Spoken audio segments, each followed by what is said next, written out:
We get Record. started. All right, I think we're good.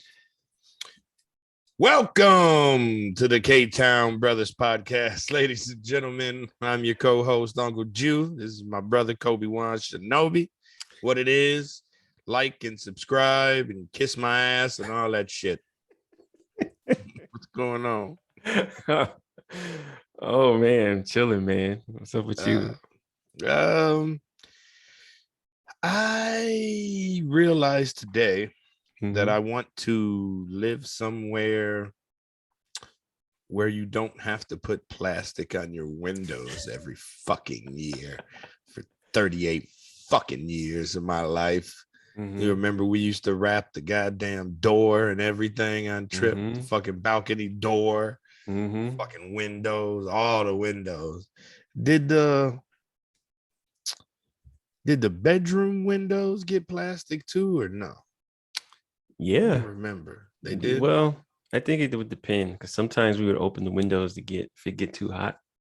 Okay. So it would depend. I mean, hypothetically, you get them triple insulated joints, windows, spend $30,000 to put new windows in your house. Yeah. As soon as I find out where to get $30,000 from legally, I'm gonna have to pull off a PPE scam or something if I want to be warm this winter without working. Yeah. I'm fucking putting that shit up today. I hate doing that shit. Yeah. I put it off for the last like 3 fucking weeks. Like I've been pushing it, and then we had like 50-degree weather, and I was like, oh, there's another reason to push it off. Yeah. And then what? I know Lydia was gonna start tripping soon about it, so yeah, I knocked it out. Other than that, ain't really shit going on. I'm still doing the same shit, trying to be okay, having a shitty job and all that stuff. Yeah. Dude, man, supposedly nobody wants to work. So you could be out here getting another job or something. Well, I've Hypothetically. been thinking about that. I think what I'm gonna try to do next year really is get my license back, because that'll open up a couple different doors. Yeah. Because even this lady that she ain't a co-worker, she works. So the building that I work in is a big ass building, but it has Walgreens, a McDonald's, and a FedEx office attached to it as well. So we come into contact often with the FedEx office people, and they were telling me, the manager in there, this little lady, she was telling me that even like FedEx is hiring for like drivers, not the ones that do the deliveries to houses, but the ones that go from like FedEx office to FedEx office. Yeah. Those, and even that starts at $20 an hour, and they get 3% a year raise increases, because she didn't believe that I made fucking $15 an hour, like at all. Like she turned around and walked off when I said it. She said, "Shut up." Shut up. You don't make no $15. No, bitch, I make $15 an hour. Yeah. They just renewed the contract, right? But because I had gotten written up for being a violent Negro, because I got suspended for telling my manager that I didn't feel like being there, and somehow that was violent. So they just they just signed a new contract. I think it's a 3-year contract with the major corporation, right? McDonald's. And they had a merit increase. Ooh, merit. You did. You're such a good boy. Well, here's a bigger bone. And I'm not eligible for it because I got written up.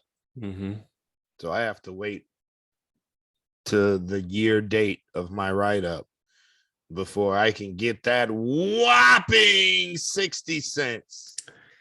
Hold up, 60 cents. 1,092 extra dollars a year. I don't know what I'm going to do with myself.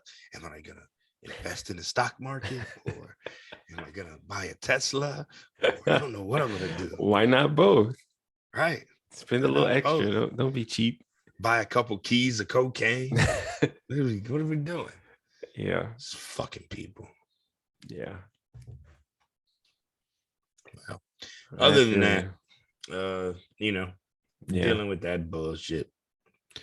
I guess that's enough shit. Mm-hmm. It's hard enough getting over being a broke motherfucker. Yeah. But let's see. I talked to Mojica's mom yesterday. Oh, yeah? Yeah, so Marisol, which was Mojica's wife, texted me, I don't know, let's call it 3-4 days ago or something, last week sometime. Yeah. And she said that Mojica's mom would like to hear from me or whatever. So we talked for about an hour and a half. It was a good conversation. Cool. It was nice. It was emotional too, but it was good. It was good. His birthday's on the 9th of this month. Okay. Yeah, I guess that makes sense. That's huge. Probably Christmas and holidays and everything. Yeah.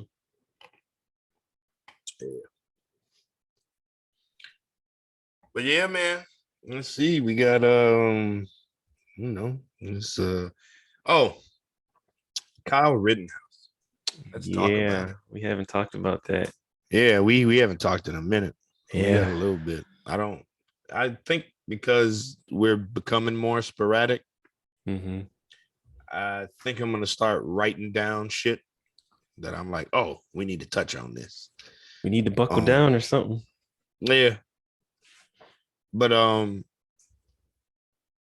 ain't know he killed 2 white dudes. Yeah. I thought it was 2 black people. As soon as I found out it was 2 white dudes, which was after he was convicted or acquitted, rather. Sorry. Yeah. I don't give a fuck. Who gives a fuck? I thought, and I'm sure that's what the media meant to do, by saying, oh, he went, he crossed the border and, he killed 2 people at a Black Lives Matter. Oh, so you're trying to make me think he killed 2 niggas. Yeah. But when I found out that he didn't kill 2 niggas and one of them was a twice convicted pedophile, who gives a fuck? Let him go. Give him a job as a cop. What are we doing? What are we waiting for? Fuck is going on? This man needs to be chief of police tomorrow. Fucking kidding me? I mean, he's following the script. Right. He's on his way to be successful. Self-defense, clearly. Yeah. I mean, clearly he had to leave Illinois, cross the border, pick up a gun from his friend or his mama or whoever who's driving him, right? You pick up a gun and go defend somebody else's property. Who didn't ask for it. Right. He didn't ask for it at all. This is an innocent young man. This is a solid American. It's a goddamn patriot, even. Goddamn patriot. What the fuck are we doing? Leave that boy alone. As soon as I found out that judge threw out the gun possession charge, because it was a more than a 26-inch barrel technicality coming out of fucking Wisconsin, I was like, what are we doing? Let him go. I mean, though he's on video shooting somebody, and clearly you can't shoot somebody without being in possession of a firearm. But if he wasn't in possession of a firearm, no more charges. Yeah. What are we doing? Case closed. Yeah. That was the only conviction they could have got on him, apparently. The whole thing was a fucking show. Man, It look. was a bad show. I'm just glad that it wasn't any black people. Yeah. So white folks could pay attention to this shit and be like, oh, I don't understand. Is it really supposed to work that way? Like, you know what I Right. mean? Right. This is how it's supposed to be. Yeah. Like, so But I think that's good because it would hold have on. gotten Yeah. clouded. What happened? Oh, to me? Oh, she can come over here. Aubrey wants to say hi. Oh, okay. But yeah, like as soon as you brought black people into it, then it would have been, That would have been riots and all that. yeah. Like, but as soon as I found out that it was two white dudes, I was like, oh, we're all good. Ladies and gentlemen, Aubrielle. Hi, Hello, how are you? I'm good. Yeah, what are you doing? I am now. Yeah. Did you have a good day today? Yeah, Yeah. Did you eat dinner? yeah. What did you have for dinner? Eagle. Oh, are those good? Yeah, How many did you have? 2. You had two? Oh, wow. That sounds delicious. Two pieces. Yeah. Hey, it still counts. yeah, I'm very glad to see you. Have you been being good? yeah, Yeah, so Santa Claus can bring you some stuff? yeah. Yeah. Are you gonna leave him some cookies? Yeah, Yeah, what kind of cookies? Christmas cookies. Oh, are you gonna make the Christmas cookies? Yeah, Oh, wow. Are you a good baker? yeah, Yeah. Do you wear a baker hat and everything? yeah. She has one. Oh, yeah. She has a baker's hat and an apron. Oh, She didn't wear it when we made cookies this week, but yeah. Yeah, That sounds like fun. yeah, It was very nice talking to you. yeah. I'll see you later. See you later. Bye. Bye. okey-dokey. Oh, these are the cookies she baked. Oh, very nice. Little Christmas trees on them. He said, very nice. Thank you. Those are very nice cookies. They look delicious. Okay, see you later.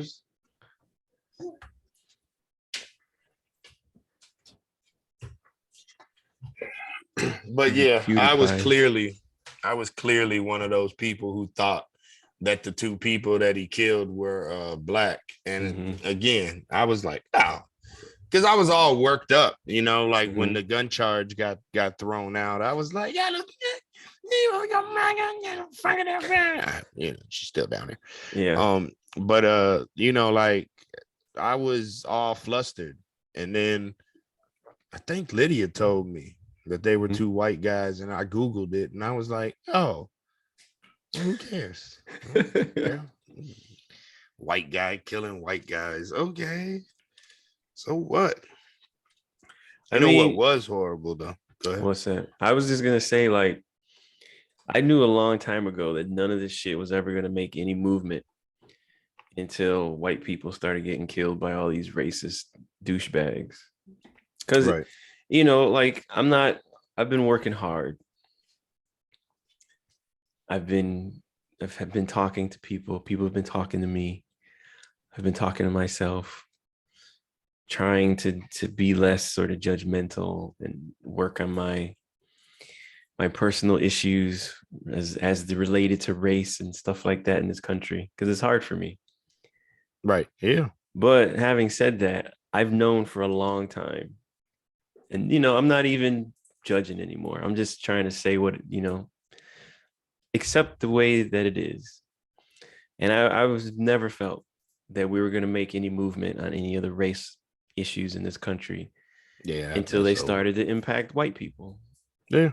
Because otherwise it's like, oh, well, I don't pay attention, and oh, this thing happened, but whatever, you know. Like it wasn't on people's radar until last summer. And then the police started shooting white girls in the face with rubber bullets, and they're like, oh.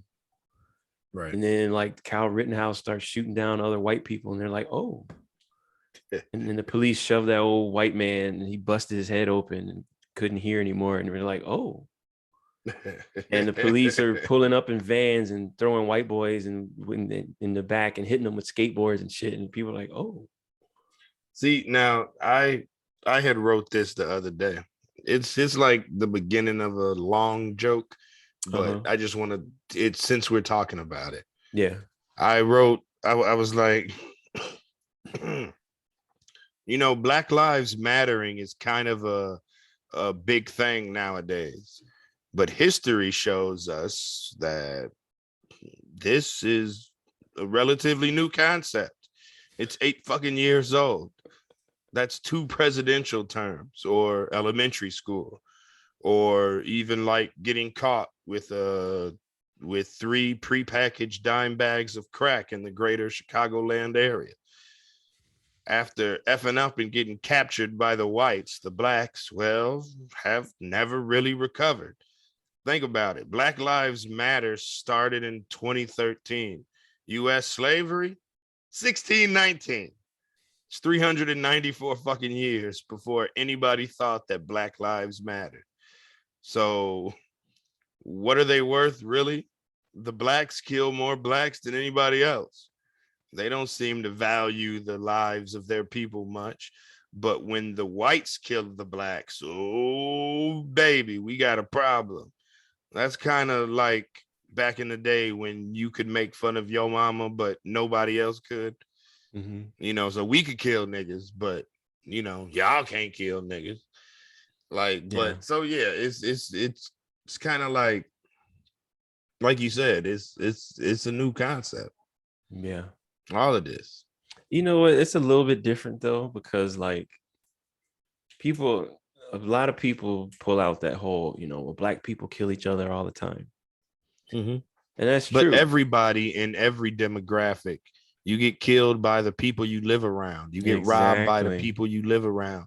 So it's a thing to be black on black crime, but it's not white on white. No, it is. No, yeah. It's white on white. It's Asian on Asian. It's Mexican on Mexican, Puerto Rican on Puerto Rican, or Puerto Ricans on everybody.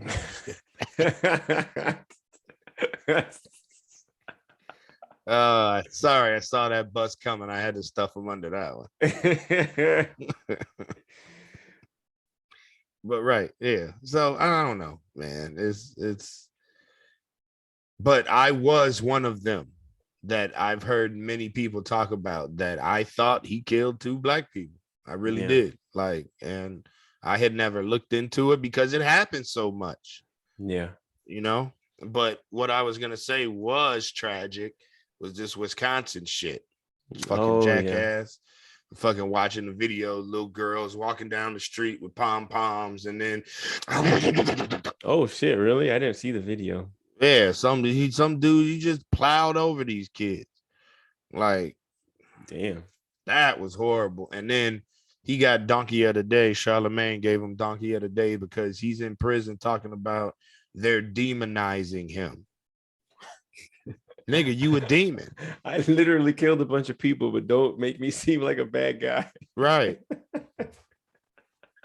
What? You ran cancel culture. You killed people. You killed 6 people. Like 3 of them was kids. One was like a 91-year-old something. Oh, really? An child. Yeah, like, yeah. Oh, wow. Like one was, what was it, from like he killed people from the ages of like 6 to fucking 91. Holy shit, really? He killed 6 people. One died because it was 5 initially. Yeah. So now and then one little boy, like a 6-year-old boy, died like 3 days later in the hospital. And then they said he had injured like over 40 people. So it was like the initial reports were 5 dead, 40 injured. Jesus you know, Christ. Then later it was 6 dead and, 60 injured. But, But still, you injured dozens of people for no fucking reason. Yeah. None at all. And you talking about they demonizing. Yeah, well, maybe we should demonize demons, bro. I mean, it is what it is. Yeah. It's cancel culture, bro. Maybe cancel me. those are the ones that we can allow the whites to call niggers. So that they get it off, that they could use it as long as he killed women and children or something like that. Let's let the whites call like this guy a fucking nigger. I'd be fine with that. It's got to be exclusively him. You know, it can't be they ain't no in general using the word nigger. You know, like it has to be this nigger. You know, special circumstance, right? Special circumstance to where white people could use it, and then it's proper. Everybody agrees this guy's a shitbag nigger. You know, and you know, like it's kind of like, you know, they get it off their chest. Yeah, fuck that nigger that ran over those people in Wisconsin. Yeah, that nigger. Yes, that's fine. Go in. You know. Oh wait, that's a different dude. That's a different situation. And no, it was in Wisconsin. No, I thought you were talking about the gun thing.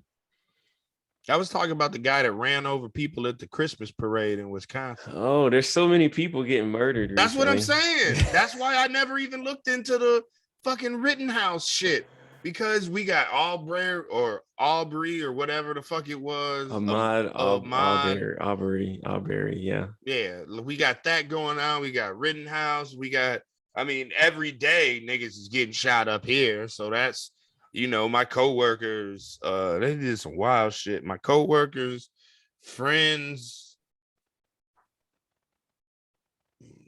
mother.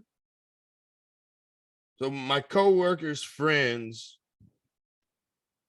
brother got killed, and then a week later they killed the same group of people allegedly killed the mom.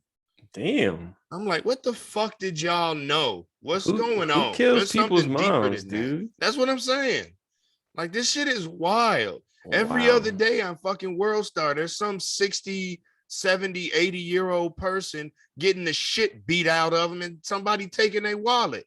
Bro, he's 80. Take his wallet. Yeah. What do you gotta fucking beat his ass and pull his pants down and do all this? They hitting niggas over the head. He's 80. You don't gotta hit him over the head with a brick. Damn. He's 80. What are we doing? He's literally in a walker. That's like Chicago? That's New York lately. Holy shit. Wow. These fucking niggas in the Bronx is going wild. The week before last, there was some dude with a cane. I think it was a 68-year-old dude, unless I'm getting that confused with the ATM one that I'll tell you next.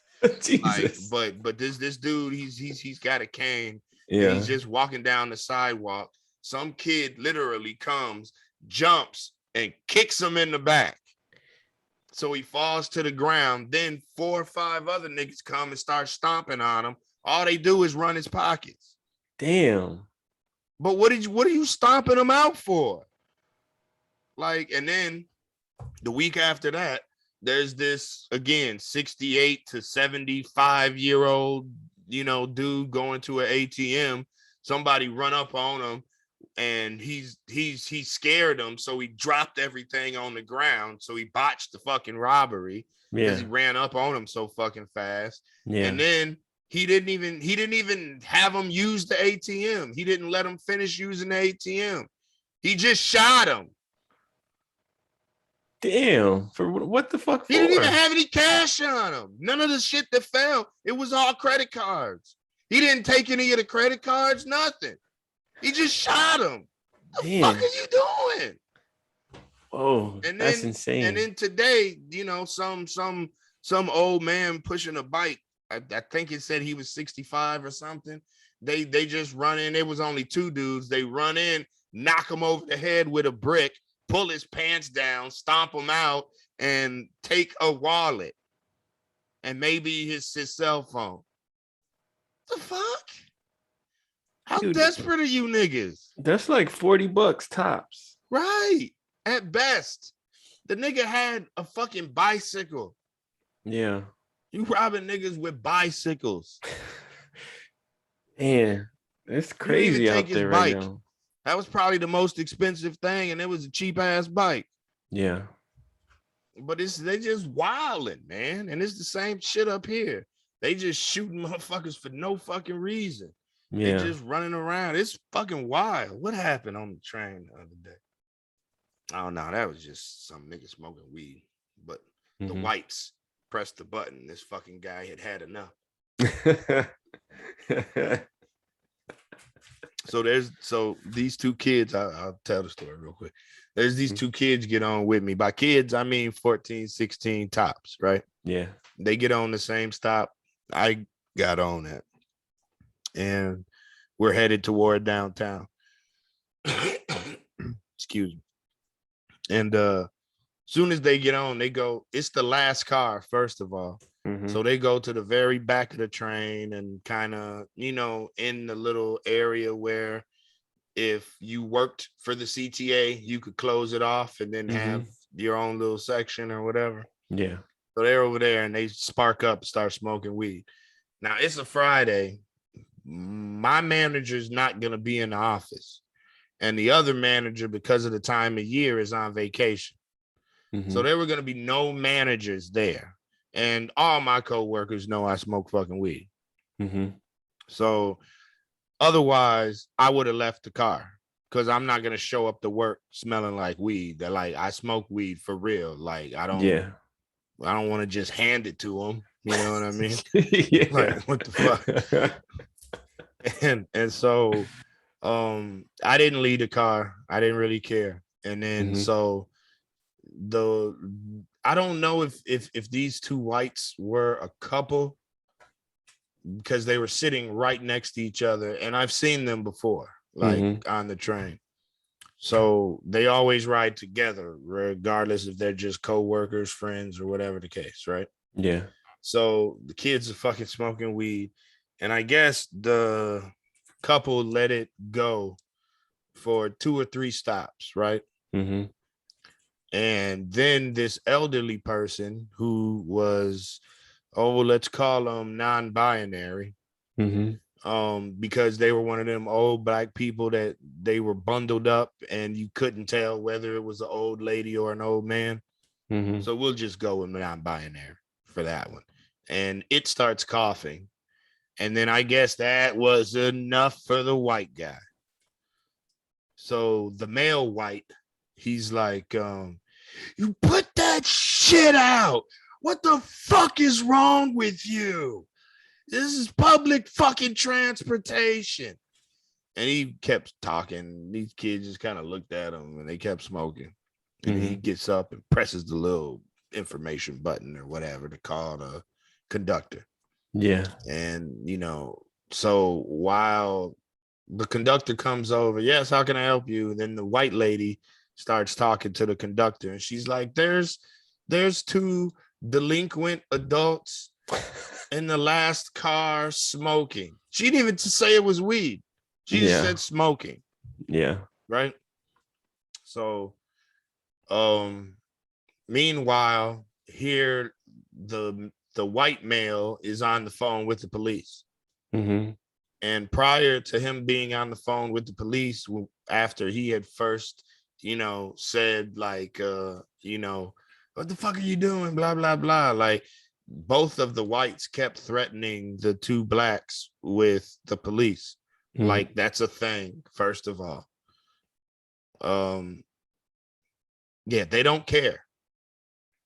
Yeah. And you're wasting your fucking time because by the time the police get to the fucking station, the kids are going to be fucking gone.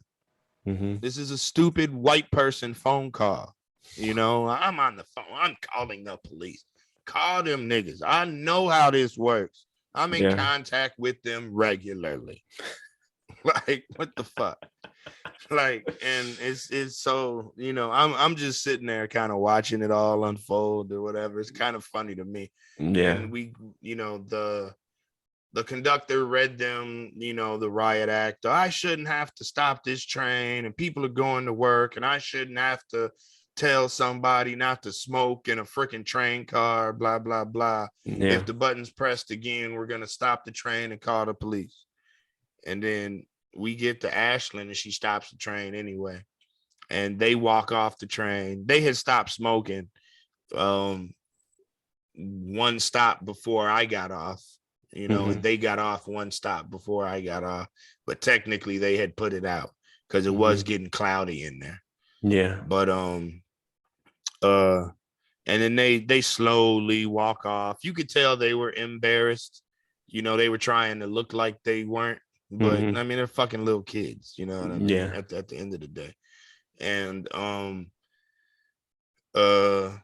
it was funny because the two whites get up and lean out the train so the conductor could see them, and they both point at the two people walking away. It was like everything they did was so funny because they were so white about all of this shit. Yeah. Look, I'll just get up and leave the car if it's really bothering me like that. Yeah. I'm not gonna get into it. Oh, mind you, 3 days prior, I was on the train and it was packed because I've been going earlier now because if I'm late one more time, I'll be written up or some stupid shit, right? Because there's a 5-minute window that they give us, but I'd be punching in at like 9:07, 9:08, 9:07, and just shit like that over and over again. So they've had enough. Hey, that's really important. People depend on you, man. No, lives are at stake. Lives are at stake. Okay, all right. We got real estate to care about. That's what McDonald's is. Don't get it fooled. It's a real estate company. Where was I at? So 3 days before. 3 days before, I'm on the train. It's packed. I'm standing by a door because it's standing room only, and the door opens behind me because I'm facing everybody. And I move to the side to make sure nobody's trying to get on the train, and I see somebody getting on the other train. Now we're really close to this high school stop, right? Which is, all the little high school kids go there. Some little nigga, again, 14, 15, 16, 17, maybe. He was tall, but that don't mean shit. He was a high school child, is what I'm saying. Yeah. And I happened to be looking down, and I see on his ankle he has a gun holster. Oh.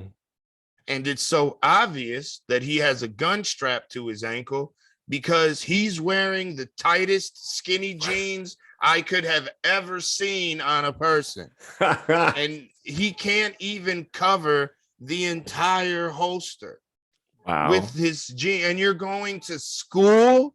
Because at first I thought it was like an ankle monitor, from jail or something. I was like, oh, this nigga's out. No. Fucking gun holster with a little baby Glock in it. There was a gun in it too. Yeah. And there's just something unsettling about being in the same vicinity of somebody you can guarantee doesn't know how to use that thing. Not safely, not properly, not accurately. Like, and it's like, this is who I'm on the train with every day. Yeah. You think I'm gonna tell them to stop smoking weed? That's the wrong move, Playboy. Get up and walk out of the car. You're putting your life in danger at this point. You don't do that no more, yelling at somebody. Look, I get it. You were in the right. And before I got off the train, I looked at both of them and I said, thank you. Just so they knew. I mean, you did the right thing. You just did the right thing in the wrong era, or however you say it. Yeah. This shit is crazy out here. And hood niggas like myself know better. Yeah.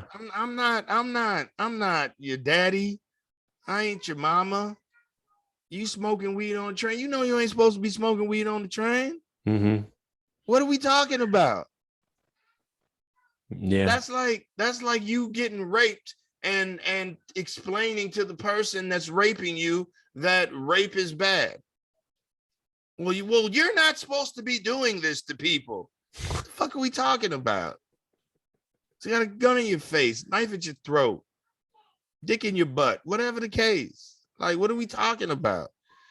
Come on, man. I Yeah. ain't talking to these kids about nothing. I ain't telling nobody nothing. The coolest that happened is I got on a train one day during COVID, and there was this dude. He was probably about your age. He had just finished rolling a blunt. It was just me and him on the car. And before he sparked up, he was like, "Do you mind if I smoke this?" And I was like, normally I would say no, but I'm on my way to work and I don't really want to smell like weed. So he's like, "Oh, okay, no problem." He got up and went to a different car. Like that was the strangest, most polite crap that has happened recently on the CTA. You know what I mean? Wow. That's interesting. But to me, he could have just sparked up and I would have just got up and walked through the little doors and went to a different car. Yeah. I ain't telling nobody what manners are. You know what I'm saying? I mean, they did the right thing, but how many times can you get away with that? No, that's true. It's just not a time. And I ain't a coward. And it's just not a time to be, standing on moral grounds in Chicago with traditional ways. Yeah. If ways were traditional, then Dave Chappelle wouldn't be in trouble. Yeah. Because I don't even think he said the, TRANNY word in it, like. Yeah, but he's still being an asshole. No, I get it. I get what he's doing. He's poking the beast. But I'm saying if it was you standing on a moral high ground nowadays, that's my point. It's stupid because everything's just up in the air. Yeah. Especially, like rules and words and, cancel culture and, like that shit's all real now. It didn't used to be, but it's the thing now. Deal with it, Yeah. Kind of. You got to deal with reality. Right, exactly. Like, to me, a big part of the problem is that not everybody, but a lot of people they're insincere. And so when people are not sincere, you can never really know what they mean. Did you really mean that, or are you on some other shit? So if I don't know what you mean, then I'm going to have to assume the best, the worst, whatever the case is, because there's no way for me to know, because people lie all the time and they're insincere, like, and a bigger thing is like our politicians and our media and shit. Like they just lie with impunity. Yeah, that's ridiculous. And they get caught and they don't care and nobody holds them accountable because, everything's a fucking team sport. Like the truth doesn't matter. What matters is whether or not you fucking win. Yeah. Like a lot of like Republicans and shit, they don't care about taxes or about anything. All they care about is owning the fucking libs and fucking winning. And if they gotta elect a fucking completely incompetent, immoral, grab him by the pussy, fucking president to own the fucking libs, then they're willing to do it. I'm willing to cut my own fucking nose off to spite my face, because fuck my face. Yeah. That's the tone that a lot of people have. At fuck my face. This is America. Pretty much. Like it's fucking crazy. I feel bad like saying that. Like I love my nose. Right. Man. What was I gonna say? I was gonna say forgot. Oh, I wonder if I could get away with saying a sentence in the office in front of my manager that involved the N-word. So like if one of my African-American coworkers walked up and said something to me and I was like, and I say this, N-word, please. You get You get fucking toasted. You man. think that'd be equivalent to saying, nigga, please? Yeah. But I didn't say you know it. what? I said N-word, please. You know what? Here's the thing. And I've had arguments with some people about this. But like honestly, it doesn't matter. What the actual rules are don't fucking matter. Because they just don't like you. So what they will do is that they will break the rules, even if it's not technically in the rules. They'll break them or whatever, and they'll fucking fire you. And then what are you gonna do? Do you got money to hire a fucking attorney or whatever? So fuck you. Like for wrongful termination, what are you gonna seek? $8,000? You know what I mean? What the fuck are we doing? Yeah, and what are you gonna get? You're gonna get your shitty job back, right? That they're already trying to get rid of you. Yeah, clearly, exactly. You know. That's actually what was going on when I got Me Too at the Merchandise Mart. When I was talking to the union rep or whoever was supposed to be representing me. Yeah. And I was telling her what was going on, and she sounded pretty young. It wasn't like no old black lady. It was she was probably around my age. But after I told her the story, her first question was, and I don't know if this was unprofessional, but it was genuine. We're talking about people being, disingenuous or whatever. It was genuine. She was like, well, if they're like that, do you really want to work there? You really want your job back? Yeah. If it's that bad, like, because there was a bunch of racist shit involved and all that other shit, Yeah. Like, because the two people that were saying I said pussy instead of panties, were fucking white. Like, so, yeah, that's wild. I don't know, man. Like, I was just talking to Liddy today. I was like, I don't even know if, Aubrey's gonna grow up in a world that has restaurants. Yeah, it'll be restaurants. Like, I'm just saying, shit is fucking wild. I mean, there's a lot of shit failing, and I don't know, man. Here's how I came to that. I think restaurants, especially fast food places, I think they're gonna put themselves out of business. So Lydia went somewhere. I don't know if I think it was Burger King, because they had like a 37-cent Whopper yesterday for their whatever number anniversary, right? Yeah. And she wanted to add cheese. And she was like, the person behind the counter was like, do you want cheese? Do you want bacon? Do you want this? Like, it was just comes with the shit, right? So Lydia peeped game, and she was like, well, how much is the cheese? And the bitch responded, $1. For some cheese? Nah. It's because you're changing the game. Like, and I think they're gonna price themselves out, bro. I think they're gonna keep pushing the prices up every 3 months, every 6 months, 20 cents, 40 cents, 50 cents, and till it starts till a McDouble is what I make per hour in like 10 years. Like, I could see a cheeseburger costing $5 in the next 4-5 years, like, it's ridiculous. And I think they're gonna price themselves out because they just can't let go of like profit. They just have to pass all of the taxes and all of the lettuce burdens and tomato burdens and cheese burdens, all of those extra rates because of whatever, bad season or low supply or supply chain. That's all here now. And they just keep raising rates, and they, instead of, they make 100 billion every year, instead of them being okay with 99, 98 billion, because they're taking the cost of tomatoes this year. That's just unheard of. That just doesn't make any fucking sense to them. But you think you could pay motherfuckers minimum wage? Yeah. And I honestly think they're gonna put themselves out of business eventually. It's not gonna happen tomorrow. Yeah.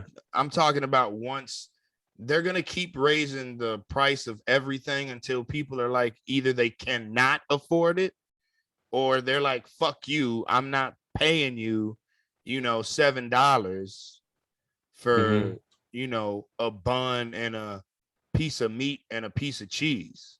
Yeah. Well, Like dude, I that that's shit was and that's how expensive. that kind of came up because it was I honestly think they're gonna price themselves out. They're gonna close their own because of greed. They Too have greedy. to. They don't. I mean, it's inevitable, and you Yeah. see it everywhere in our economy. Like Yeah, that's what gas prices, all that people shit. call it late stage capitalism. Capitalism is eating itself. Okay, that makes sense. Like supposedly capitalism is this fair and balanced and intelligent system where It there's this sounds like some invisible white people hand. propaganda. I mean, you probably ain't wrong, honestly. But there's this invisible hand and the market is rational and all this other stuff and there's competition and all this other bullshit that's not true. But we pretend that it is, Right. but the reality is that like the way like corporations are set up, the only thing they care about is how much money they're going to make next quarter. I That's how mean, the stock market moves. yeah. Every time some big fucking company has a quarterly number coming out, Mm-hmm. Yeah. ooh, I think they come out on Tuesdays. And that's the only thing. Like on a regular basis, the people who run these companies are presented with a choice. Do I do this thing to ensure the longevity of this company? Or do I do this thing to make sure that we pay out a certain amount of money next quarter? And at least 8 times out of 10, they choose next quarter. Because if they don't, then honestly, the people on the board of directors or whatever the hell it is, they'll kick them out and replace them with somebody who is going to, because nobody cared. The people who buy stock in these companies, they don't give a fuck about these companies. These companies are just as disposable as you and I. The stockholders of McDonald's don't give a fuck about McDonald's. Nope. As soon as McDonald's starts to As go they down the shouldn't. toilet, they're going to move their money somewhere else because they Yep. don't care whether or not the company survives. What they care about is the They can make percentage. money off of Exactly. what the dividends paying. Yeah, exactly.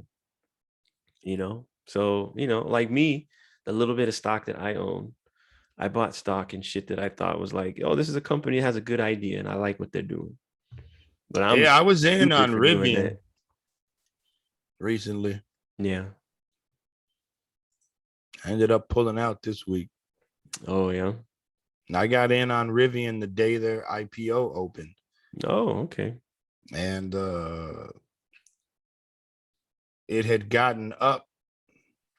I had 4 shares, 3 or 4 shares. I think 3 shares of Rivian. And then I think I bought them for like $82, $83. It started at 78.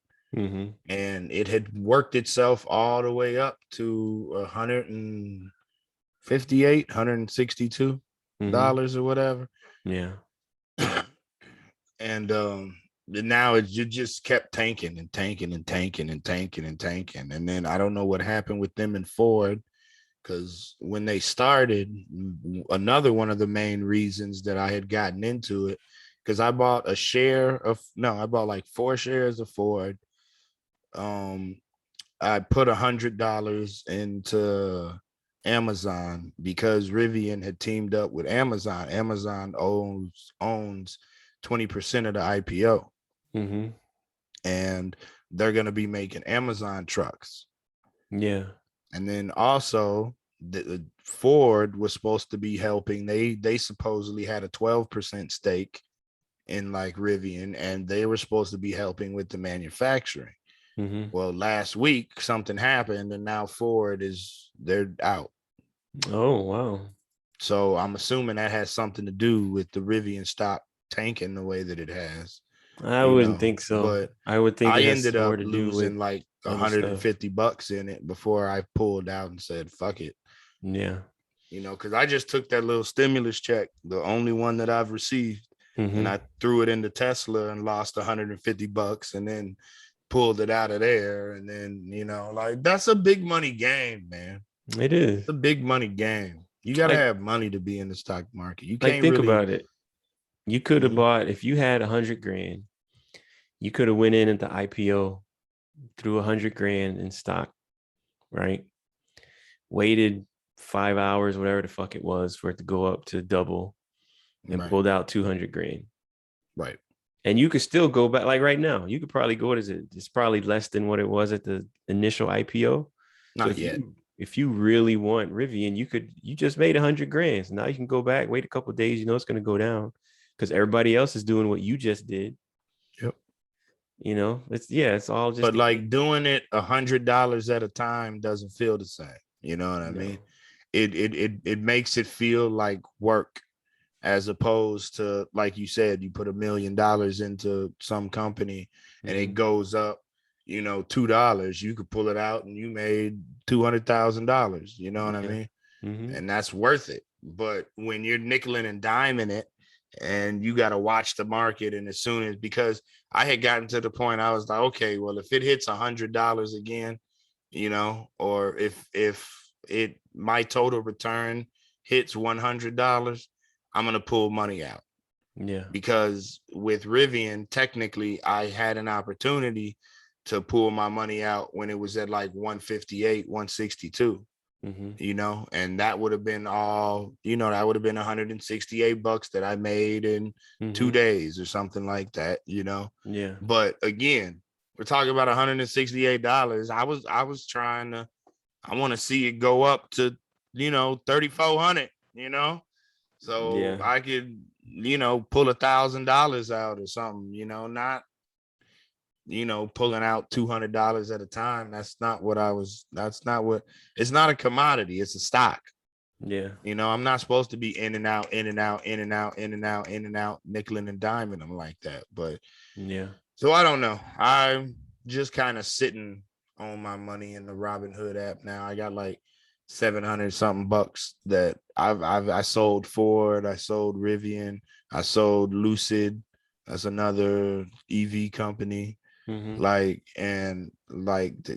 And there was this something chip something, but they made electric car chargers that they install across the United States or whatever. Yeah. So I was just trying to, look into all of them and, kind of find something that was going, pretty good. But it just seems to be, of that $1,400, I probably have like 1,100 left. So it just seems to be chipping away at it. And it's like, look, if I'm just going to blow the money, I'll go blow the money on fucking liquor and weed for all that. If it's, I don't want to just give this shit away. It's only $1,400. I understand that ain't no fucking money, but to me, it's a percentage of the 25,000 that I make a fucking year, Yeah. You should have probably left it in there, man. No, it's still in there. I thought you said you sold it. Oh yeah, I sold the stock because I didn't want to lose the money because it had already, it was too much. I had already gotten down to, I think originally with like Rivian, I put in like $450 and it had already gotten down to 311. And my whole pullout was 300 and the market was moving pretty fast. So I just sold and I think I got out at like 311, 310 or something like that. Oh, yeah. But that's just, because again, it's just chipping away.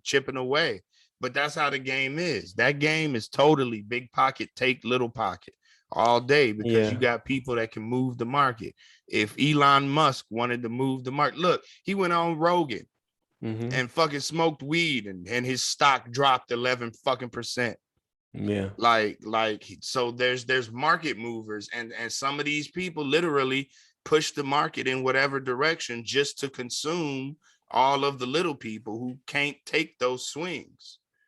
And that's why what I was saying though is like you should have probably, if you should have either, and hindsight, whatever, 2020, But like if it was me, I would have either done I would have specifically been like, I'm gonna put this in and I'm gonna pull it out when I'm ahead before it goes back down, or I'm gonna put this in. I know it's gonna go up, then I know it's gonna go down, and I'm gonna leave it in for at least 3 months or 6 months, whatever it takes for it to actually go back up, and then you know I'll take my money out because it's probably gonna go back up to what you I paid, think it is gonna go back up. but you already lost it now. So I mean, it depends on where it's trading at, because it yeah, might be lower than what I got in, you know. yeah, it's possible. I mean, so there's still a possibility that I could get back in at a better price, you Yeah, know, that is true. but it's especially with the way that the market's going.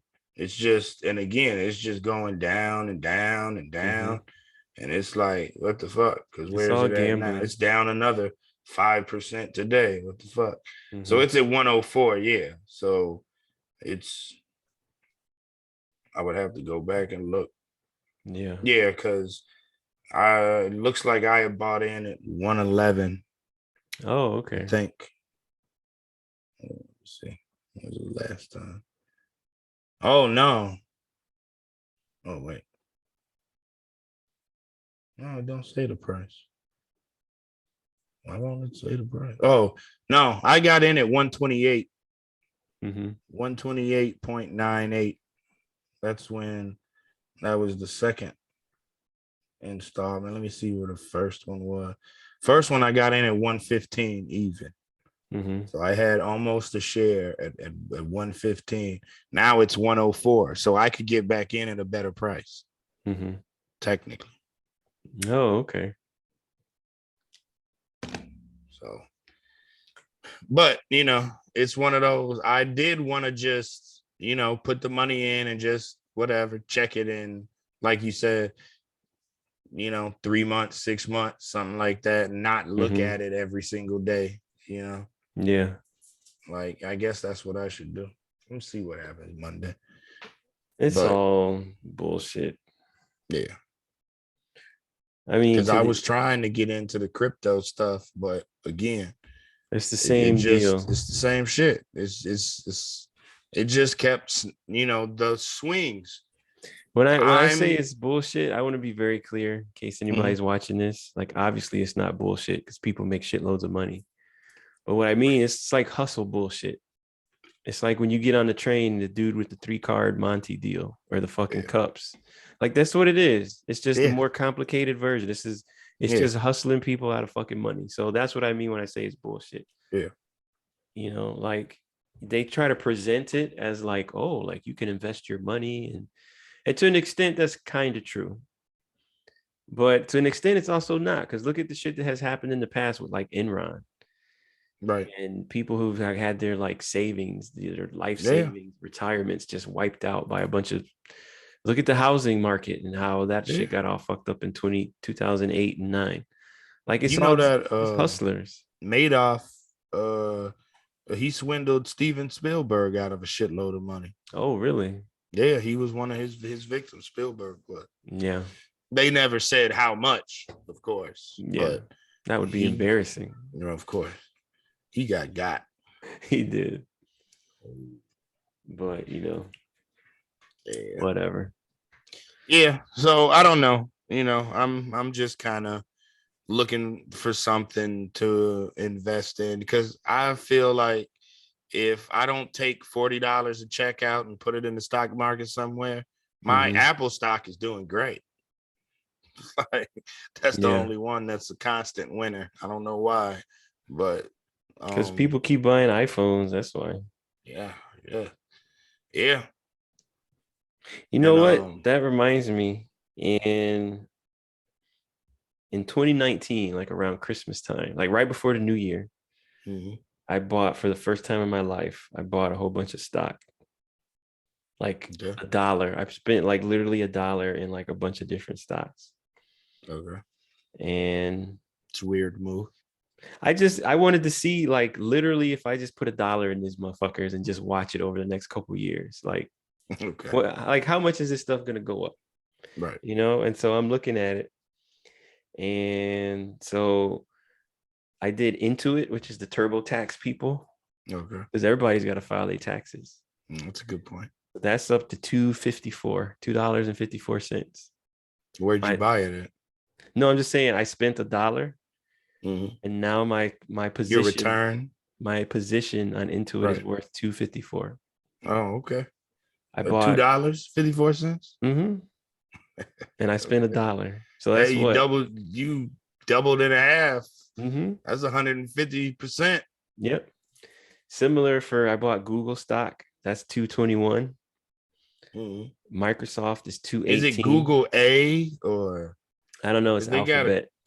Alphabet? Okay. Yeah. Microsoft is 218. Chipotle, because I eat a lot of Chipotle, at least I used to. It's $1.97. Netflix is $1.97. Yeah, Netflix just recently dropped a little bit. Amazon's $1.93. UPS is $1.72. General Motors 169.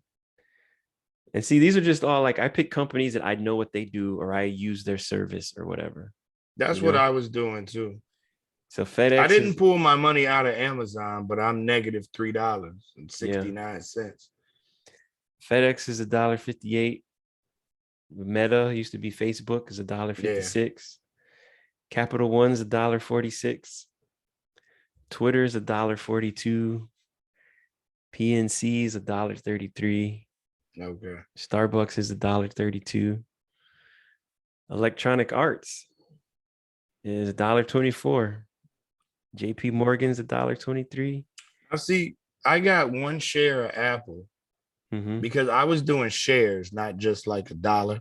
I was trying to just get one share of this and one, you know what I mean? Yeah, that gets expensive sometimes though. Oh yeah. And my one share of Apple is up $24.50. And my one share of Pfizer is up $10.69. Oh wow. I can tell you the ones Those are that the are only two that down. I kept. The ones that are down are Disney, Salesforce, Intel, Lyft, and AT&T. AT&T is the worst. I spent $1, and that dollar is worth 63 cents right now. Oh wow. I was with GoPro for a while. I had like 9 shares of GoPro, and I was up like regularly like $12. And then something, I don't know what the fuck happened. It just tanked.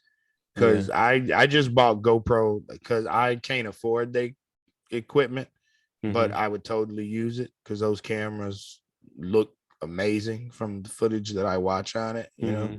Yeah. Like, so I thought it's a good camera company, and it just, they were only like $10 a share, Yeah. So I bought like 9 shares or something like that. And then it was constantly up. And then I woke up one day and it was just down like negative 60 cents or something. And I was like, what the fuck?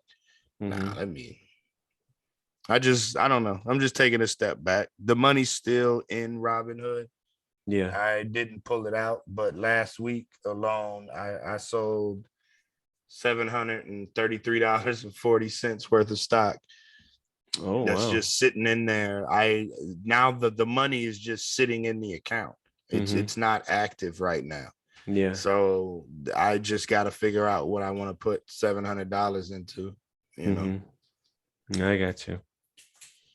Because again, I call myself doing the smarter thing, trying not to just blow the money on weed or whatever. But yeah, you just have to take a longer position, man. Yeah, I think that's what it is. More so maybe if long-term. Rivian gets back down to $78 or 80 or something, maybe I'll recop them.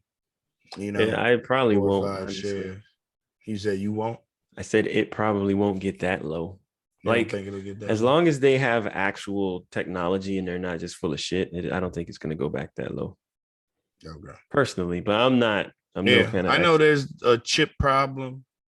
I don't know what country they pulled lithium out of the fucking ground and make these computer chips that everybody's struggling for right lithium now. is for the batteries. Well, right. But what's for the chips then? Which Which metals for the chips? Chips could be a bunch of stuff. It could be nickel. The Because that's what all these politicians and like Bill Maher's and stuff like that keep talking about. They don't talk about the actual, mineral. They Yeah. just say, "Oh, we have a chip shortage." Well, it's the chip shortage like, is for multiple reasons. Some of it's manufacturing. Oh, Some okay. of it is raw materials, but a lot of it's just I thought it was manufacturing and mostly raw demand. materials. For chips, no. For batteries, yeah, it's raw materials. The lithium for the batteries. But for the chips, it's a combination of supply of the raw materials, but also there's a huge demand because they stopped working for a while and during COVID, and so the supply dried up. But there's still a bunch of people that need chips. Like I didn't realize this until recently, but there were like you could go to a car dealership with cash and be like, I want that blue car right there. They'll be like, no, we can't sell it to you because it's missing like these 4 computers. They literally sent the cars to us. We can't start them. They don't run. They're incomplete, but they just can't keep them at the factory anymore. And they're going to send us the computers whenever they can, and then we can sell them. I was like, holy shit, that's bananas. That's how bad it has gotten. And it's probably not really going to get better anytime soon, despite capitalism being amazing. Right. And, if Jesus comes back and be like, oh my God, this capitalist utopia, I love it. You know what pisses me off too? What? Is America's, how do you say, like ass kissing of China. Yeah. So Trump wanted to call COVID the China virus. And he was the most racist man in the world for saying such a term. Well, I mean, that's true. Well, fast forward to the new variant, this Omicron, I don't know what Omicron. It is. Something with an O. Omicron. Yeah. There you go. And they're fine with calling that the South African variant.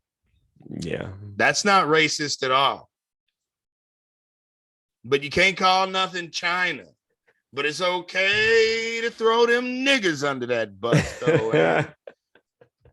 Jesus. Yeah. I mean, there's a fucking notable lack of consistency. Oh my God. Yeah. I just can't get behind any of it, man. I can't care. Yeah. You know what I'm saying? Anymore. Like, and I've stopped.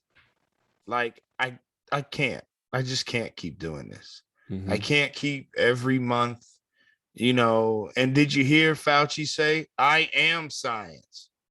Okay. No, I didn't hear that, but I don't care. I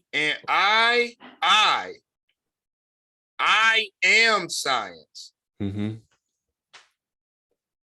Did he actually say that? Or are people saying that he said that?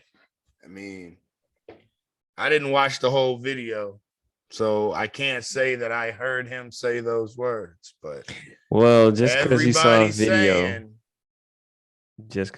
video, don't mean it's true. It's true. Because they doctor videos about all the time, right? Yeah. Because when is the deep fake shit gonna take over? It's already started. Like nobody knows, but I'm saying to like where nobody knows. Yeah. Like, did Obama really just say this? Like, did Obama just slap Michelle's ass on camera like that and wiggle it for the world to see? I don't know. I see it says I represent science. But I don't know what this source is.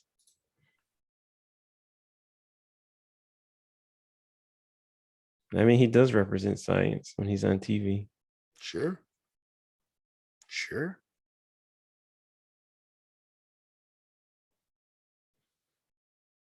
They're really criticizing science because I represent science. I don't know if that's true. Let's see. Oh, this one says, he says, well, yeah, this all over. This, you can't believe anything you hear anymore at all. Because one of them says, he said, I am a scientist. The other one says, he says, I am the science.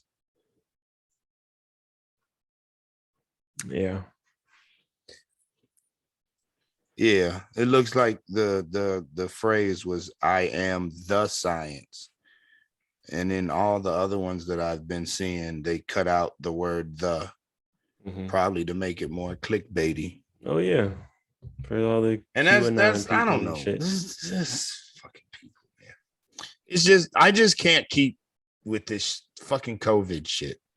I just can't. I just What do you can't mean? fucking keep with it. Like I'm done.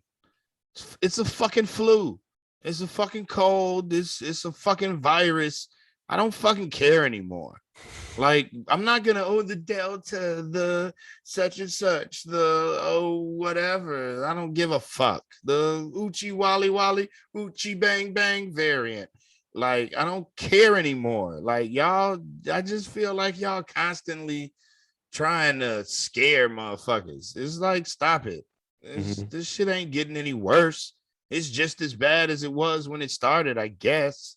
Maybe it's a little better because of the vaccine. I don't know, I don't know if it's better or if it's worse, because apparently they want us to believe that it's worse and worse every day. I'm just tired of it. Like I'm tired of all of the, like for instance, just it's in everyday life. This fucking FedEx driver pulls up to the dock. This talkative bitch, like, and so FedEx hasn't mandated that their drivers be vaccinated. So we got a FedEx box upstairs, and McDonald's mandated that everybody who's in the building, even if you enter the building as a third-party contractor, you have to be vaccinated. So ever since then, FedEx can't come do their 6:30 p.m. We leave at 5. They can't do the 6:30 run anymore because they can't get in the building because they can't show proof of vaccination. Yeah. So we've been having to take, extra shit down. And I'm trying to tell the lady, like, because she said, oh, I see they put that 6:30 run back on whatever, her list, right? And I was like, oh, well, they haven't changed the mandate, so I don't know what difference that'll make. Oh, well, it's back on here, bitch. I said they haven't changed the mandate. Yeah. So if you're vaccinated, like you're saying, then you can go upstairs. But if your co-workers forget their vaccine card at home and they don't carry it around with them everywhere like it's a fucking license, then you're fucked. Yeah. And you can't go. And that's more work for us. Thanks. Like, but she didn't want to fucking listen. That's the type of bitch she is, but whatever. See, this goes back to what I said. This is what happens when people are insincere and the truth doesn't mean anything. And then, like, you don't know who you can depend on. You don't know who you can rely on to give you credible information. So you don't want to get the vaccine because you think it's going to put microchips in you or make your fucking testicles swell up or whatever the fuck. Was it Nicki Minaj or Cardi B or somebody? Nicki Minaj's cousin. Supposedly. And hey, this is not a laughing matter, sir. He was engaged to be married. That's and right. Then he got vaccinated, and then his balls swell up the size of fucking grapefruits and made him infertile, which I don't know how they found out so fast, but whatever. Made him infertile, and his fiance left him. It's a tragedy. It is, man. It's tragic. Fucking Pfizer. It's real out here in Maybe these streets. Moderna. Who knows? Yeah. I think Johnson & Johnson. Maybe There it you was go. Johnson and Johnson and the boss. But you're not supposed to take the shot in your testicles, sir. Oh You need to man. put it in a major muscle. Yeah, I don't know. Like, and then with the horse dewormer shit with CNN and Joe Rogan. Oh, he's Yeah. taking horse dewormer. Yo, I mean, that's the technically shit. accurate. I mean, technically accurate. That's like saying, what was the example that somebody said? That's like saying,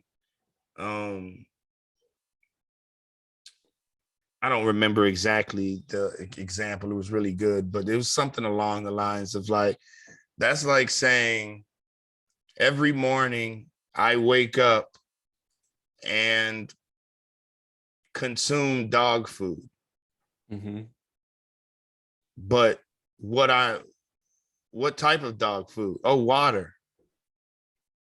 Dogs eat Well, so here's water. the They thing. drink If water. you want So to be it's really accurate, because it's there's different grades of drugs.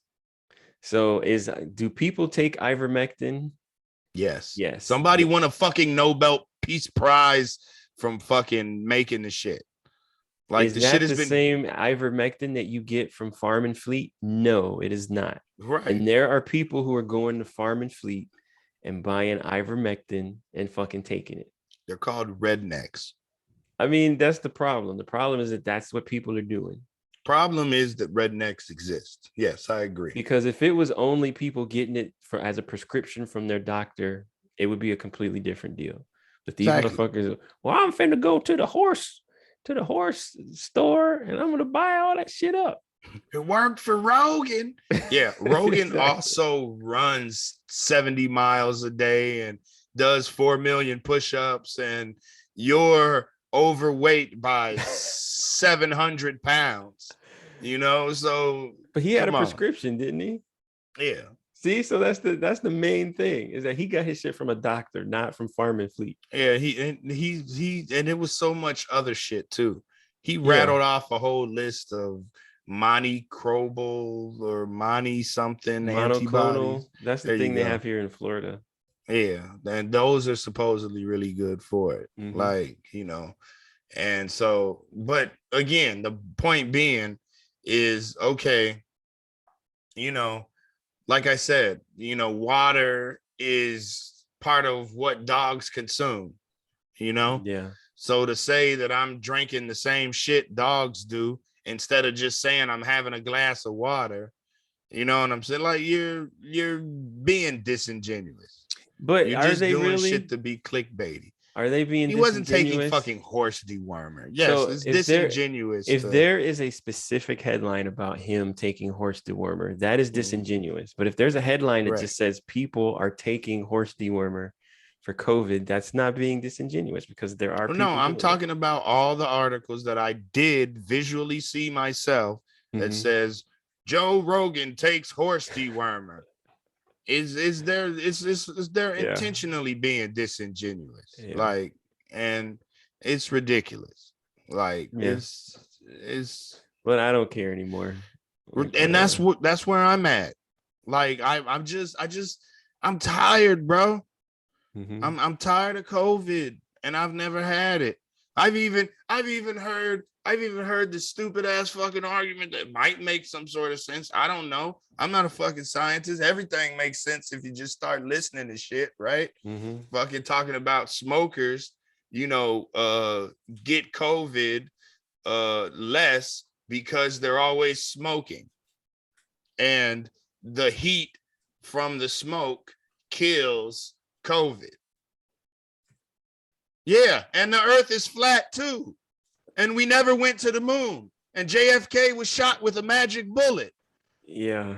Like, I mean, I've heard everything at this point. And it's like, I don't even care anymore. I don't care. It's too much. It's too much. We're too far gone. Yeah, that's kind of true. Like, I don't know if we can come back from this. Honestly. I don't think we can, bro. I think this is the end. I honestly think that this is the end of America.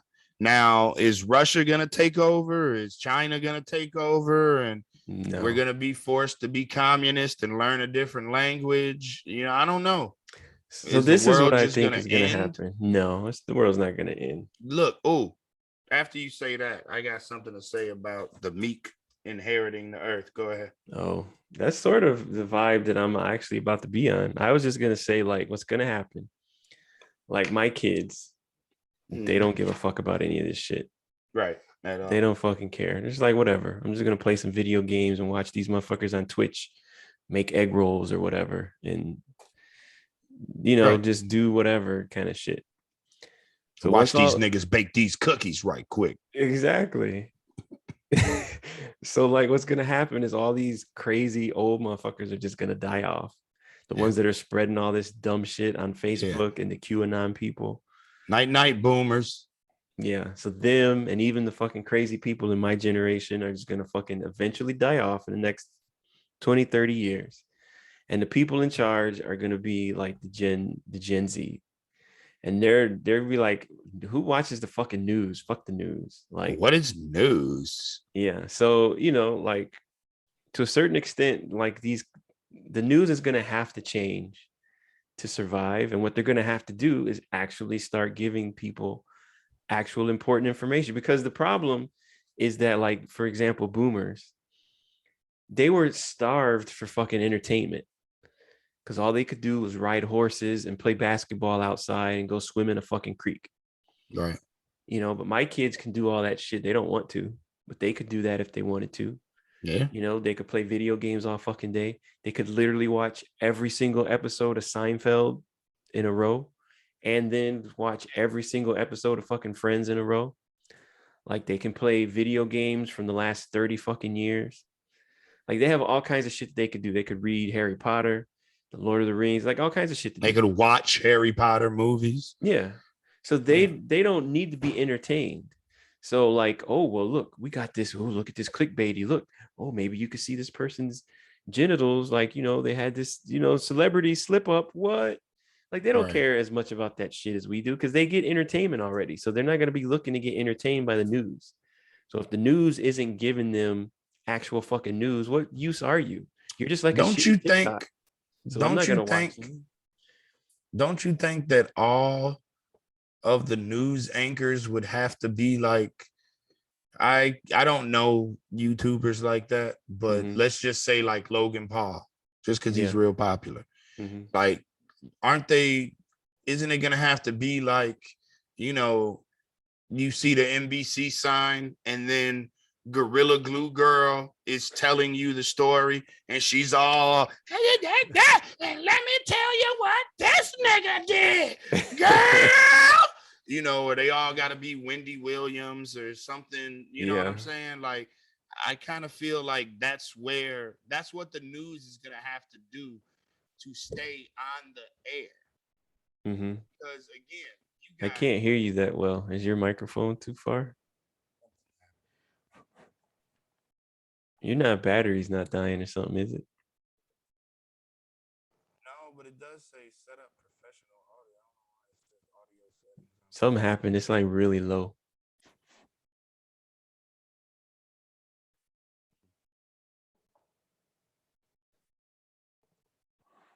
Blue. It's still low.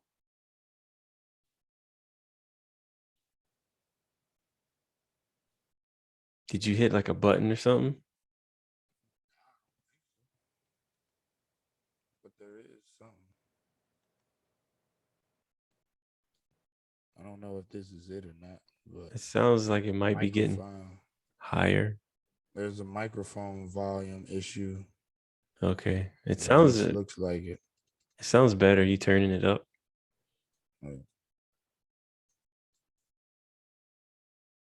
Yeah, I don't know what I did when I was doing all my ratchet shit. Maybe you got too loud and it automatically turned it down. I don't know. Is that a thing? It can be, but it sounds normal now, or it sounds better. So you can hear me okay now? Yeah. Okay. Because it's faded. It went down really slow. It didn't do it like right away. Yeah, I don't know. I don't know what I did. Nothing came unplugged. Okay. So it might have been the volume thing. Who knows? I just feel like, like anchors are gonna stop being professional now that they've moved into this opinion category where, you know, like you used to be able to turn the news on and hear, oh, 3 people were killed today, you know, and but now it's like, oh, 3 people were shot and killed by a black maniac today. You know, like they just gotta add their own little opinions and shit in, you know, especially with like Fox News. Like you can't even listen to them. No. And I feel like Sean Hannity is a South Park character. Yeah, he kind of is. Like, and I feel like for news to stay relevant, that's what they're gonna have to do.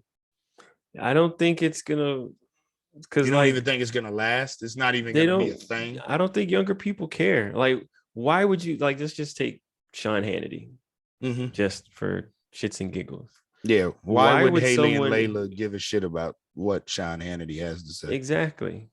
At Even all. because here's the thing, like for entertainment, they just go on TikTok or whatever the current social media thing is, and they get their entertainment from other people who are making entertainment. They don't rely on people like Steven Spielberg or whoever, or the Fox News producers or the CNN producers to entertain Quentin Tarantino. Yeah, like I mean, they still like movies, but they understand those are movies. And for just bullshit entertainment, they get that from other people. So there's no way that like a news company is going to be able to give them entertainment quicker than they can get it themselves from social media. It's impossible. Even if they pay Logan Paul just going to be reading some stale shit. And so he's going to become boring and square. And so eventually, if they don't go out of business, they're going to realize that the only thing we can do is actually go to the press conference at the White House and actually listen to what the president says and actually report that accurately. Otherwise, there's literally nothing we can offer these people that they would even be remotely interested in, because there's no way they're going to let Logan Paul sit in there to find out what the fucking president said. So they're not going to have a choice. They're going to either have to start reporting the news again or just go out of business. You don't think they could switch from, you know, not being able to cuss and not being able to do that to like you turn on the news and it's just like ratchet radio, crazy motherfuckers. You got Alex Jones running NBC. You know what I'm saying? No, like because they already you saw don't this think shit. it's Whatever they do, what are they going to do? Here's a video. I saw that last week. But that's why they can't keep up with the internet, because it's all PC. Everything has to be PC. But if you go to, you know, Infowars.com, then you can still follow Alex Jones and his shenanigans, you know, with unfiltered. He could say fuck for the first 32 minutes and there ain't shit nobody could do about it. But, you know, you can't even air some shit, you know, because somebody said damn or bitch or shit, or you got a little bleep. Like, I think all of that shit's like listening to rap censored. Who wants to do that? Nobody listening to a Walmart version of Biggie. Come on, stop it. They don't care. Like, that's the thing. Like, there's why would they watch Alex Jones? Part of the thing is that, like, think about this. You spend all day watching actual people do things they actually love or actually enjoy or actually telling you their real opinion about shit. The genuine shit you're talking about again. Yeah. And so tell me, like, you're not gonna be able to smell Alex Jones a mile away. Like, who the fuck is this guy? This fucking weirdo. Next. You know? And that's the thing. Like, you know, like they're not looking for, I don't know what it is. I think honestly it's the same sort of idea that, you know, boomers get all these fucking scams and shit because they just don't understand how the world works. You know, I feel like my generation is going to be a little bit better and the millennials will be a little bit better still, because the idea millennials are too fucking sensitive, bro. the idea that you have to change along with the world is new. And boomers, just for the most part, don't seem to understand that. They think that everything's supposed to be the way it was, and they want to fucking piss and moan about it. Try to And keep it the complain. same. Yeah. And even millennials know that shit changes.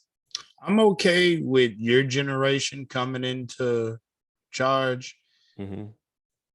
And I feel like I'm a part of your generation Mm-hmm.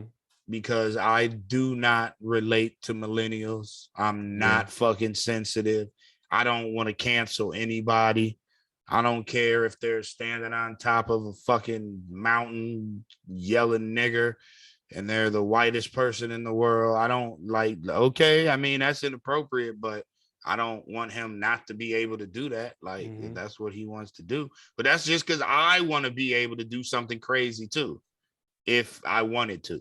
You know what I'm saying? Yeah. So I don't want to stop somebody else from doing some inappropriate shit, you know, because I like doing inappropriate shit. And I feel like inappropriate shit is funny.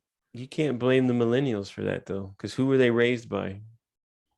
They were raised by the boomers. And what were the boomers doing? Well, we can't have 2 Live Crew talking about popping coochies or whatever. So we got to try to ban this music.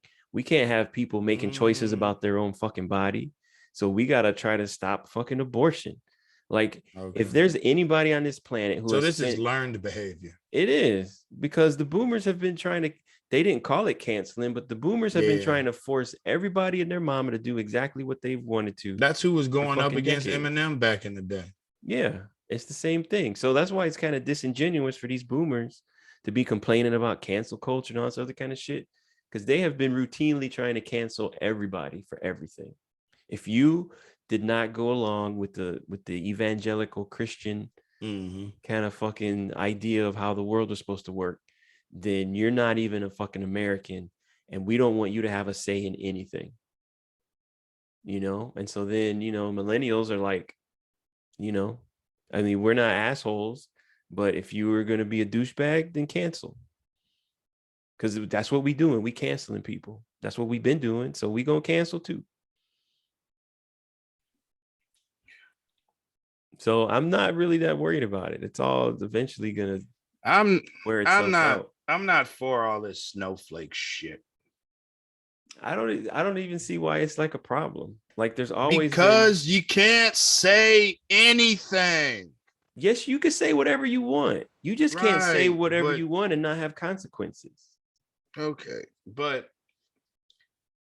and that has never been promised to anyone. Why? I don't know. I don't know. I feel like I understand what you're saying. It's like, you know, like, I didn't have to get vaccinated.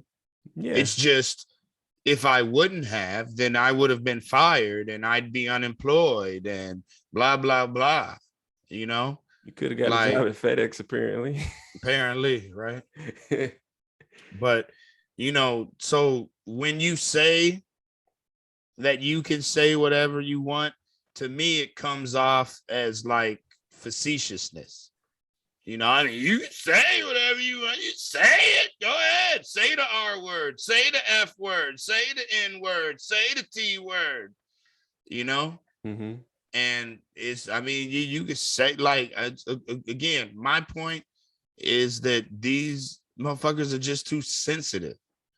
Like, I don't understand all of this sensitivity. Like, they have no toughness about their skin at all. It's like none. It's like y'all literally cannot take a joke. You literally can't take a joke. But how do you know it's a joke? Because nobody's sincere. It's fucking funny.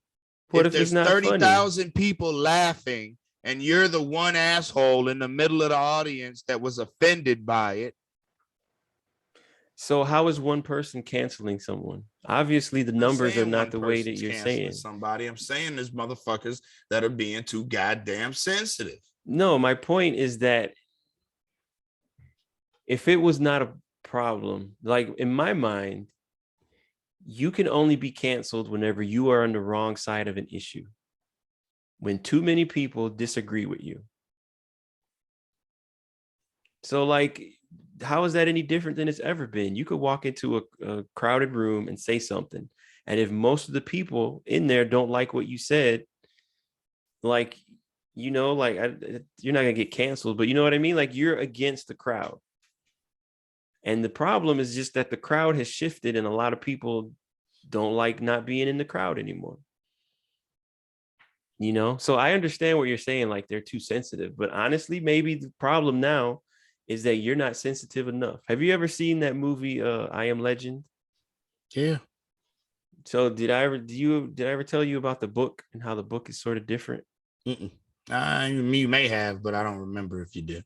So it's basically the same. There's a guy, and he's going around, and I think they give him a name. He's like, I don't know if he has a name, but he's going around during the day killing vampires because there's some kind of virus or some shit that turns people into vampires instead of zombies. All right. And he's basically the only guy left. And so he's just going, that's what he does because he don't got shit else to do. So he's like, fuck these vampires. So he goes around during the day when all these motherfuckers are asleep, and he just goes through, he'll kill like 30 of them at a time, just all sleeping in a fucking house. He'll run up on them like, ooh, I found a big spot. And so at some point he ends up, like, he's out during the day and he sees this chick. He's like, oh shit, I haven't seen nobody in a long ass time. So he like gets the chick and like takes her back to his house or whatever, and he's talking to her or whatever, but she acts kind of weird and stuff. Really long story short, it turns out that this chick is actually a vampire.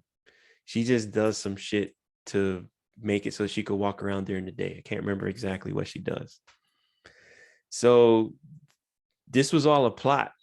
They fucking captured this dude, and they take him back to the vampire place, and he finds out, holy shit, these vampires are not just fucking monsters.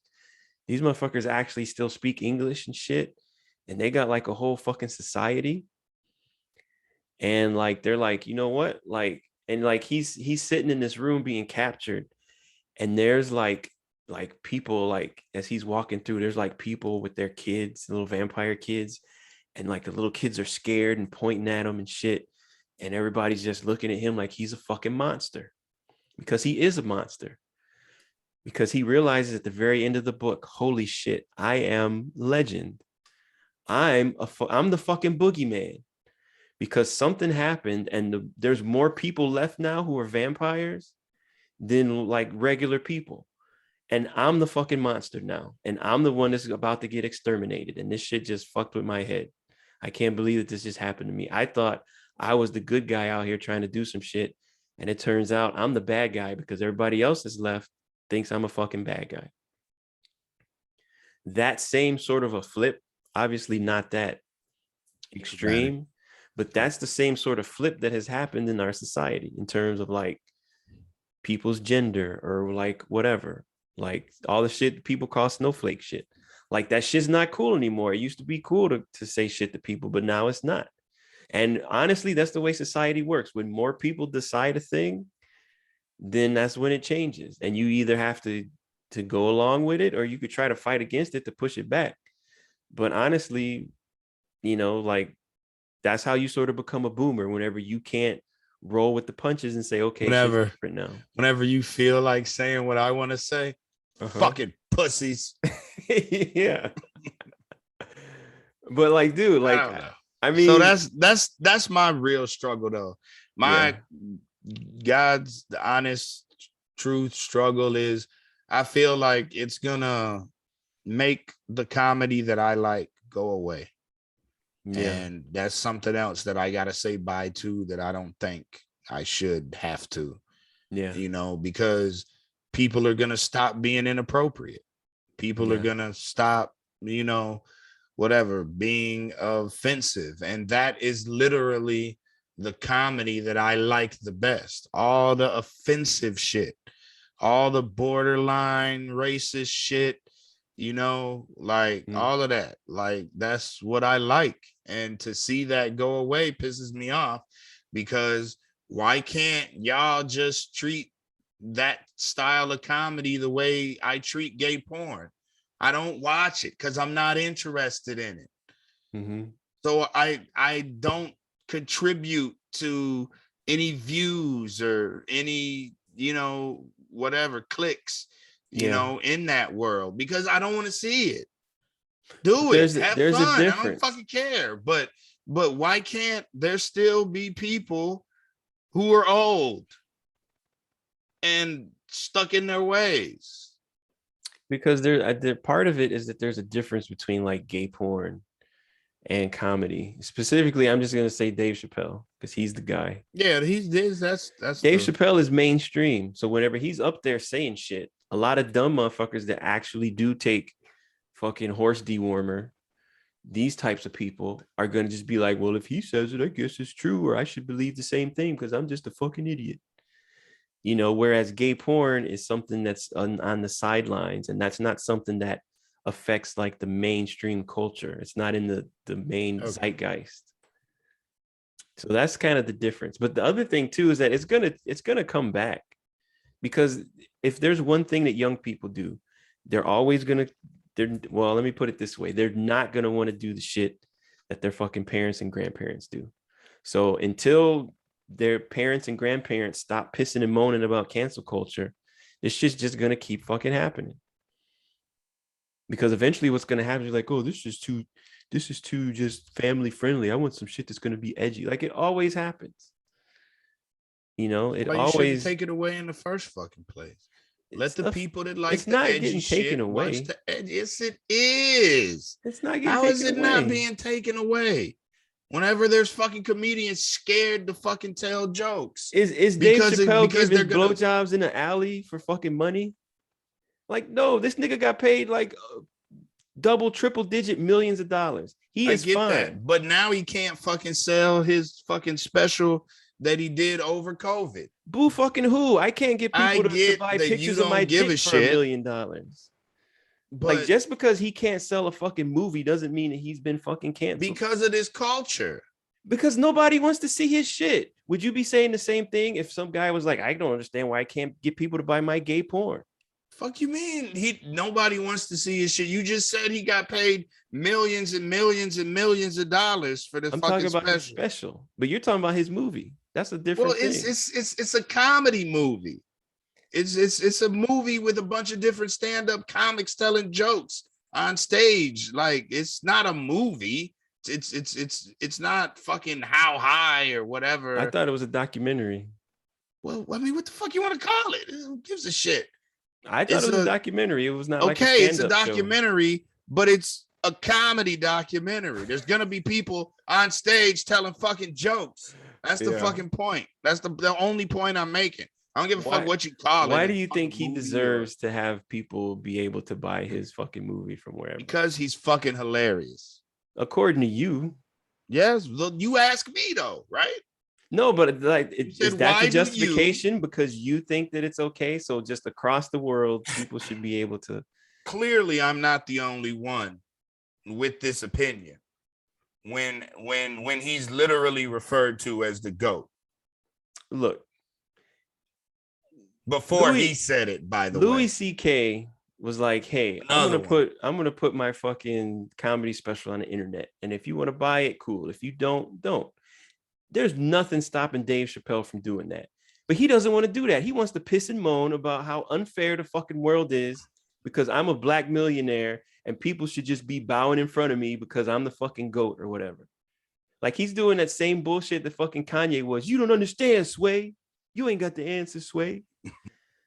Like, go buy you're supposed to be a fucking billionaire. Go buy a fucking factory in China and make your fucking $50 white tees or whatever the fuck it is you trying to sell. Like, like, that's the thing. Stop fucking complaining. Like, you got all this fucking money and shit. I'm not looking at it from successful, and you just want to complain because you got to actually put some fucking work in for a change. I'm not looking at it based off of money. I'm looking at it based off of this culture and how I'm constantly hearing comedians talk about, what they can and can't say and this, that, and the other thing. And I don't like all of this censorship shit. I don't like it. So I don't give a fuck if anybody's offended by it. Don't fucking watch it. If you know Dave Chappelle doesn't like or jokes about fucking trans and gay people, then don't fucking support him and don't watch his shit. Otherwise, shut the fuck up and let the people who do enjoy it enjoy the shit, which is clearly millions of fucking people.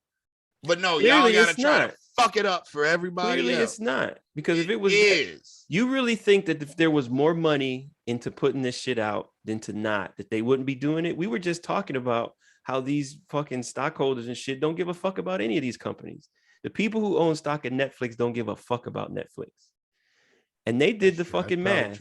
And they're like, you know what? We will lose more money, big picture, from putting this shit on here than we will from not doing it. That ain't the direction they went.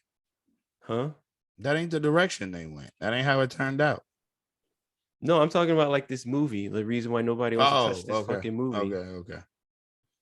Like that's my point. Like, how much more trouble would they get into for buying that fucking movie or documentary or whatever the fuck it is from him when they didn't take his fucking special down? Because that's different. They already did that. So like then you do the calculus. Okay, which is worse? Us saying that we're sorry or us just saying kind of pretending it'd be that like we're sorry? doubling down. Yeah, but like we can't do it again. Like we already are in a position that we're not happy about, but we're not gonna fucking stick our neck out again. I don't know. I just feel like that's what I don't like about it. I don't understand how come if you don't like Ed Sheeran, you're not going to listen to his album on Spotify or Apple Music or wherever you listen to music. But Ed Sheeran's not talking shit about people.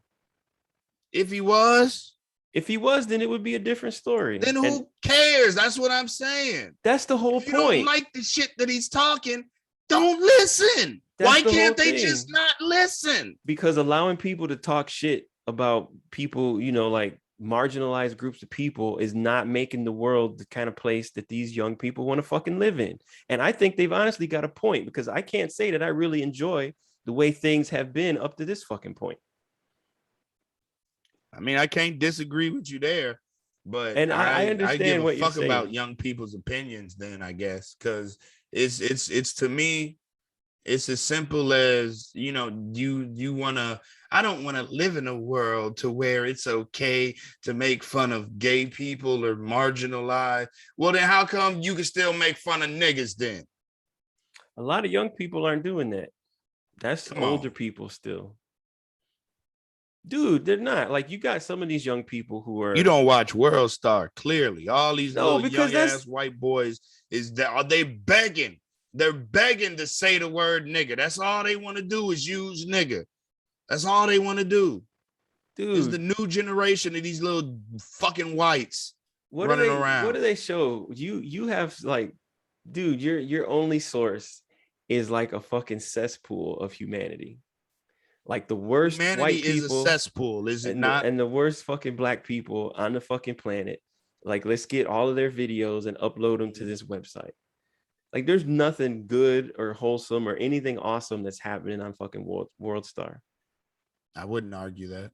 So, like, I think that's part of the problem. Like, you think that, like, these, like, there's always going to be assholes. So you are right there. It's not like there's no racist ass 20-year-olds or whatever. Yeah, that's what I'm saying. There's a bunch of them. But think about this. How are you going to be a racist and hate black people and you listen to all these mumble mouth motherfuckers that go platinum and shit? Like, you can't. I don't know, but they do it all the fucking time. I'm telling you, they don't. Most of them don't. You got some of these stupid fucking kids that are out here being racist or whatever, but most of them don't care. Like, that's old shit. That's like old people bullshit. And so I guess Kyle Rittenhouse don't got a racist bone in his body either, huh? No, he's one of those piece of shit fucking white boys. But not all of them are like that. That you're claiming don't exist. I didn't say they don't exist. I said there's not as many as you think there are. No. I mean, it's debatable, I guess. Money doesn't lie. Numbers don't fucking lie. Do you think Kyle Rittenhouse listens to a lot of these fucking black dudes that are fucking rappers and shit? Like, no. He's out here listening to probably fucking Taylor Swift and a bunch of square ass shit. You know, like you and I don't like this fucking rap, but that's just not as fucking square as just Taylor Swift and all this country music bullshit that. Oh no, these motherfuckers love this trash ass rap. So like that's what I'm saying. Like your average fucking white kid has like half of their fucking friends are Asian, and half of them, I know I'm being stupid because I keep saying half, but half of them are Asian, half of them are black. Like they don't care about shit like that. Look at you and what your friend group was compared to mine. Like you had, like more like diversity and shit with your groups of friends than I did. And that has continued through the generations, that there's less and less of a concern about race because it's all bullshit. I feel like that's a super positive take on where this world's going, bro. So there's a difference. I feel like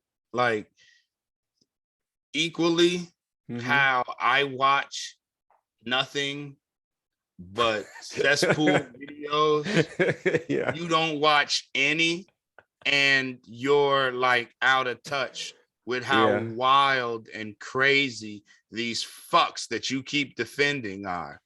Like they're gonna save the fucking universe. These fucking kids are top of the fucking line, trash, garbage ass fucking humans. These kids are fucking horrible. Humanity is done after your generation. Are you fucking kidding me? You guys are gonna run the world pretty good. You still got some sense. But then you got motherfuckers like me coming in shortly after y'all leave out. Now, you might not see the takeover, but there's gonna be a bunch of jackasses who want, fuck these pussies, these fucking snowflakes. You want to change the world? You think you're gonna make the world better by being nice? Come here, bitch. Bend over. Let me show you what no Vaseline feels like. These fucking kids are fucking horrible. And most of them can't fucking read. They can't fucking speak. I'm talking about more of the black ones at this point. But like, it's just fucking I'm on the bus with these fucks. It's bad. Dude. Not looking good. So I feel sorry for my daughter. So two she things. Has to grow up in a world run by the jackasses that are trying to conceal carry with skinny jeans on. No, I feel you. And I'm going to tell you something. I have been struggling with this. I struggle with this at least once a week. Okay. I have been forced by the number of just the people that I've met in the places that I've lived, even living in Bloomington, living in Normal, living in fucking St. Pete, living in Tampa, all of the places I've ever fucking traveled. I have no choice but to come to the conclusion that for the most part, Chicago is just full of horrible fucking people. Chicago specifically. Chicago is not representative of the rest of the fucking country. It's a cesspool. It kind of is. Word of the day. Because like I have talked to so many people, and like they're like, oh, I have like this friend, or I have this person that I met. Like there's like hardly anybody that I've met before the age of fucking 23 that wasn't a complete piece of shit. And I was never even in a fucking street gang. I never went to fucking prison, and I still never met that many people that weren't complete pieces of fucking shit. It's not, it's rare. And that's not typical.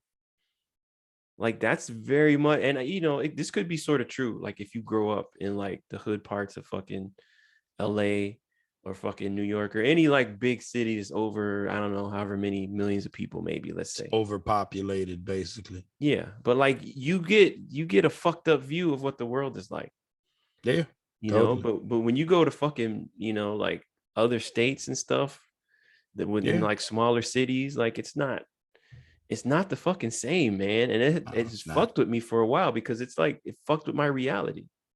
It does, because that's the difference.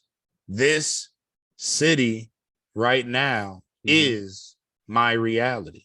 Yeah. So I'm taking the bus one day. 2 stories, if I could remember them both. I think I've already forgotten one.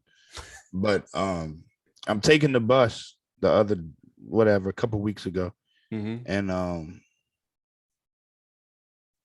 standing at the bus stop. I'm looking up at the sky. It's kind of like got like whatever, like rippled clouds, kind of, you Yeah. know, but in straight lines, not like a Yeah. ocean ripple. Mm-hmm. And it's kind of like an orange sky. And at that moment, I realized that I re-realized, because I've known it for a while, that I can no longer see the forest for the trees here. Yeah. Like there's nothing beautiful here anymore. Nothing. Not a fucking Lamborghini could drive by and I'd be like, I think I need to take a piss, you know? But if I was in, you know, well, whatever, Miami, I'd see it and be like, ooh, Lamborghini, nice. Yeah. You know? Like I see somebody with good shit, I want to piss on it. I want to break it. I want to make it bad. I want to make them feel my pain, you know? Yeah. Like I can no longer see the forest for the trees. Like Yeah. living here, there's nothing beautiful about this city. So I'm in it. I get it. Because even when I was down there visiting you, is you're a different person. Not you. I'm saying me.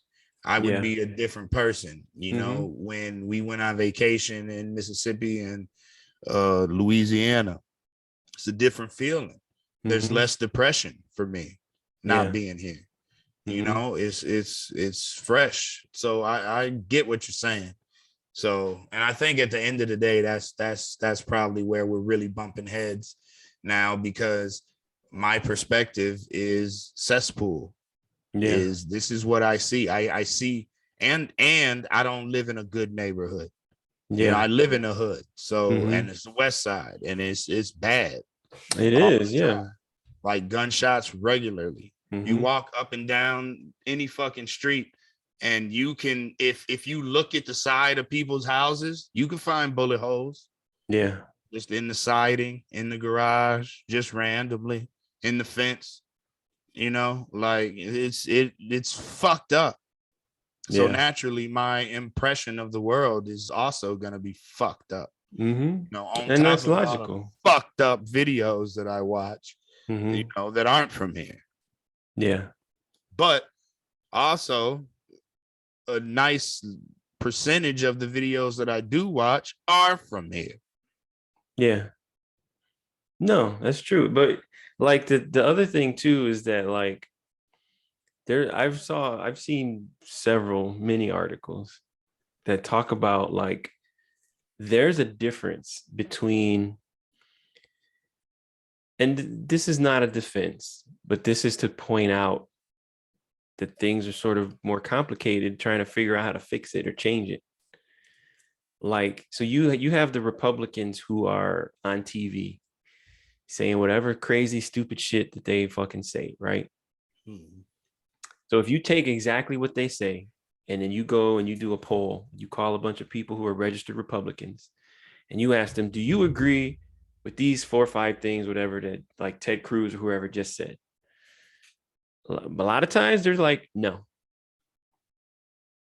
So like a lot of these crazy people in charge of like the politics and stuff, they don't really represent what people actually believe. But a lot of people vote for them because they think, well, it's a team sport. So I can't vote for the other team. So I gotta vote for these guys. This is why I don't give a shit about polls. Who the fuck would take a poll? Usually it's white people. If you're the type of person, white, Filipino, I don't give a fuck. If you're willing to sit there and either volunteer for, or that you answered the phone, so now you're stuck, you know, if you're willing to take a poll, you're not even a real human to me. Clearly, you got way too much fucking time or whatever bullshit your life is. If you're willing to take a poll, you're a fucking idiot. But who do you think has more time to less. vote? I think it's the same group of people. Well, sure. So I'm just saying that's why I don't take polls as representative of most people's opinion. So I even when they're like, oh, well, you know, polls say that the president's, you know, is trending, and I don't give a fuck. Yeah. If you take a poll, you're a fucking dweeb. Fuck out of here. Like, get a life. Fuck you want me to say, you know? I don't know, man. Like, either that or you're old as shit. And if you're that old, you're probably fucking racist, and I don't give a fuck about your opinion anyway. So you don't count. yeah, but like I'm saying, these people who do take the poll, even if they are old, like they're not as racist as you might think they are. It's not to say they aren't racist, but they're not as racist. So let me ask you this. Isn't it kind of our duty to judge? This is kind of taking it way back to the beginning of the podcast when you said you were basically trying to not be so judgmental. Now, on a bullshit level, I'm super judgmental, you know? Yeah. But I kind of feel like that's just human nature. Like we're supposed to analyze and judge shit and then make a decision. So even when I say I'm, you know, like I could be walking down the street, look down the alley and see a hooker giving a dude a blowjob. I'm not going to judge her or him. Dude could be married and, you know, his wife don't suck his dick or she used her teeth or something. You know, she's no good at this shit. So he just wants a good, solid blowjob from a professional, you know, like her, on the other hand, she's just trying to earn some money. She's in a bad situation, got a shitty, you know, roll of the dice or hand of cards in life. And, you know, she knows she can suck a dick without teeth. So, you know, she gonna get all that married man money, you know? So I'm not, so in that aspect, I can look at the situation, see what's going on. It's clear. And I don't have any feelings toward those people at all. Same thing. I could be walking downtown and I turn the corner and there's a gay parade going on and there's men and women of the same sex or non-binaries. There's people just holding hands and being literally by definition gay and jolly and frolicking around. And I could see what's going on. And I could be like, oh, well, these motherfuckers just having some fun. Okay, I ain't really into it. So I mean, continue wherever the fuck I was going. And I don't have to judge them, you know, like so. But otherwise, though, when it comes to like when that bitch walked into the mail room with an attitude, right? And she, dude, where's my? I mean, her mama could have just died. You know, her sister could have stage 4 cancer. She could have stage 2. I don't know what the fuck, but I'm judging you because you're being a bitch. Like we literally work in the same building. Fuck what company, but that means that to a certain degree, we work together. It might be in your benefit to not treat me like shit, especially considering you always need some shit from the department that I work in. You understand what I'm saying? I judge that bitch. That's a flat out judgment. Fuck this bitch. That's a judgment. The other shit with the hooker or the, you know, gays holding hands, it's just a fact.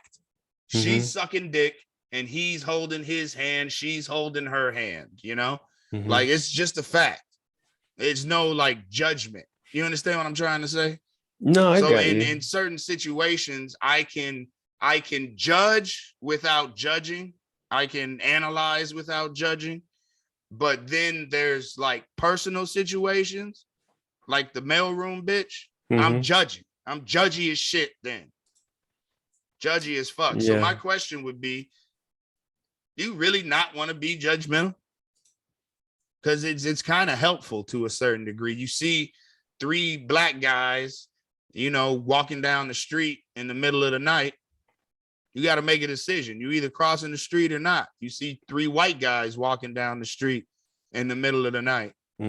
Cross the street or not. Depends on what state you in to determine on whose more dangerous. If you're in Virginia somewhere, you might want to cross the street being black with the white guys. But if you're in Chicago and there's 3 white guys walking down the street, and you're probably okay. Yeah. But in Chicago, you might want to cross the street with the 3 black guys. In Virginia, you might want to stay on that side of the street. Mm-hmm. So judgment's kind of what we do. So judgment is what I used to do and I try not to do. And I want to tell you why. Mm-hmm. So in my personal life, my personal situation, I've been spending a lot of time understanding the way I feel and why I feel about things the way I feel about them. I've been unpacking a lot of bullshit in my head and just all kinds of stuff. And whenever you do, like, it started with me and my personal relationships with women and stuff. And when you start going really deep, you have all kinds of shit that just gets knocked loose and just shit flying everywhere. And so, I'm just trying to pick up the little pieces and clean everything up and get everything in order. And in the process of doing all this, I've had to think about how I view the world and where that comes from. And, even the last time that I had mushrooms, I was in this situation where I realized like, man, like I'm really hard on myself because I'm always judging myself because I judge everything. Oh yeah, me too. Like you can't turn an eye out and judge everything around you, but not judge yourself. Work like that. Yeah, exactly. And I was like, fuck, like that's part of my problem. And I'm trying to be nice to myself and not be such an asshole to myself. So one of the things I had to learn is the difference between judgment and discernment. It's sort of a subtle difference. Like judgment, to a certain extent, you get like opinion and like emotions or whatever involved in it. Okay. So like I can make a decision. Like here's the example. You're talking about the mailroom woman, right? Mm-hmm. So I understand what you said. You're judging it and you're like, fuck this bitch. Like she ain't doing this shit to me or whatever, right? Yeah. The other way to look at it though is that you could be like, because you're like the implication, you're like, fuck this bitch. That, to a certain extent, you get in your feelings about it. Yeah. Which is understandable. Mm-hmm. But you could also just say, you know what, I'm not going to judge her because I don't know what her situation is. But what I am going to do is I'm going to focus on my boundaries. And my boundary is that you don't talk to me in a certain way. So, she could come up to you and be all like, blah, blah, blah, blah, blah. And you just let her finish. And then you say, okay, look, I don't let people, I'm not dealing with people who talk to me that way. So until you can come to me without all this, whatever extra shit, however you want to say it, and actually talk to me like a coworker, like a try not to be crazy about it, but talk to me like a fucking someone who's not a fucking crazy person. I'm not going to deal with you. I don't know what your problem is. Like maybe something happened to you. Like, I don't know. Like, I'm not trying to judge you, but what I am telling you is that the way you are behaving is not appropriate right now. And I need you to reconsider it. Like, you don't have to say it exactly like that, but basically, I understand what you're saying. That's the idea. I think I know what's going on here. It's a focus on just like what's happening and not why. Because to a certain extent, it's like this bitch thinks she could, like, no, she might not be thinking she can. She might not be thinking at all. That could be why she's doing it. Right. So if you just focus on the boundary violation instead of, you're not exactly caught up in the reason why, but you kind of are whenever you try to judge. Right. Well, I take the shit personal. So yeah, that's another part of it too. Like, and like some days. So I'm on what you on sometimes. Like, it's hard though. I call it on my good days. I'm on that shit you talking right now. Because that shit, that makes sense. And it makes sense in the same way that I looked at those 2 white people on the train and said, thank you. Mm-hmm. So it made sense that you stand up for yourself and this elderly person that's coughing because they can't breathe because somebody's smoking, Like, that's admirable. And what you're doing and working on is also admirable. While you were talking, I was like, oh, that's his privilege. Not white or black privilege, just less, like, let's call it like a per capita privilege. There's not as much violence per capita by you, like we were talking earlier. Per capita, sorry. Like, and you can focus on shit like that because you don't have to, at every moment of the day, worry about home invasions or getting robbed or getting shot randomly or an incident with the cops or whatever. It is constant. Like, navigating Chicago now is constant conflict avoidance.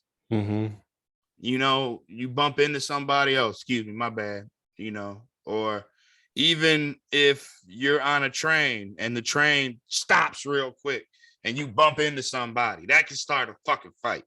You know, clearly everybody on the train just went 7 inches forward. You know what I mean? So obviously there's no malice in what I just fucking, I touched your back. Oh, I'm sorry, bitch. You know, now I gotta kill you because you're upset. Like, and so, but that's what I was hearing. That's what I realized, is that you are literally physically, I'm not talking about a mental space. You're trying to get to a mental space, but you're in a physical space that allows for that. I am not. No, because that's true. if I turn off my fight or flight, it literally risks my life. Literally. I have to be aware at all times. Do you have head to be on a swivel constantly? But do you have to be emotionally invested in it? No. And I think that's the difference. Because you are right. Like, you do have to pay attention, but that's where, like, you know, like, here's the thing. Like, you were talking about seeing the 3 guys walk down the street. You know, you can make that decision about whether or not to cross the street without going further into it and, you know, being like, you know, like, fuck these niggas, man, I gotta cross the street. And, like, you know, like, you could just be like, oh, look, I need to cross the street because I don't know what these dudes is up to. And then your brain moves on to something else. You don't even think about them anymore. You still keep an eye on them, but you don't get, you know, because at least for me, I know I used to, like, get in just all into this story. And, you know, like, yeah, these niggas would probably try to say some stupid shit like this. And then I start imagining shit they might say, you know, like, all of that was unnecessary. I just need to decide, do you need to cross the street? Yes or no? But I turned it into this whole, I'm making a fucking movie. I'm trying to make Boys in the Hood Part 2. Right. You know, I take it a slightly different way than what you just said. You used to get into the story, because I've been into the stories too. But the way that I take it, where I get emotionally attached to it, is because I know I shouldn't have to be making this decision right now.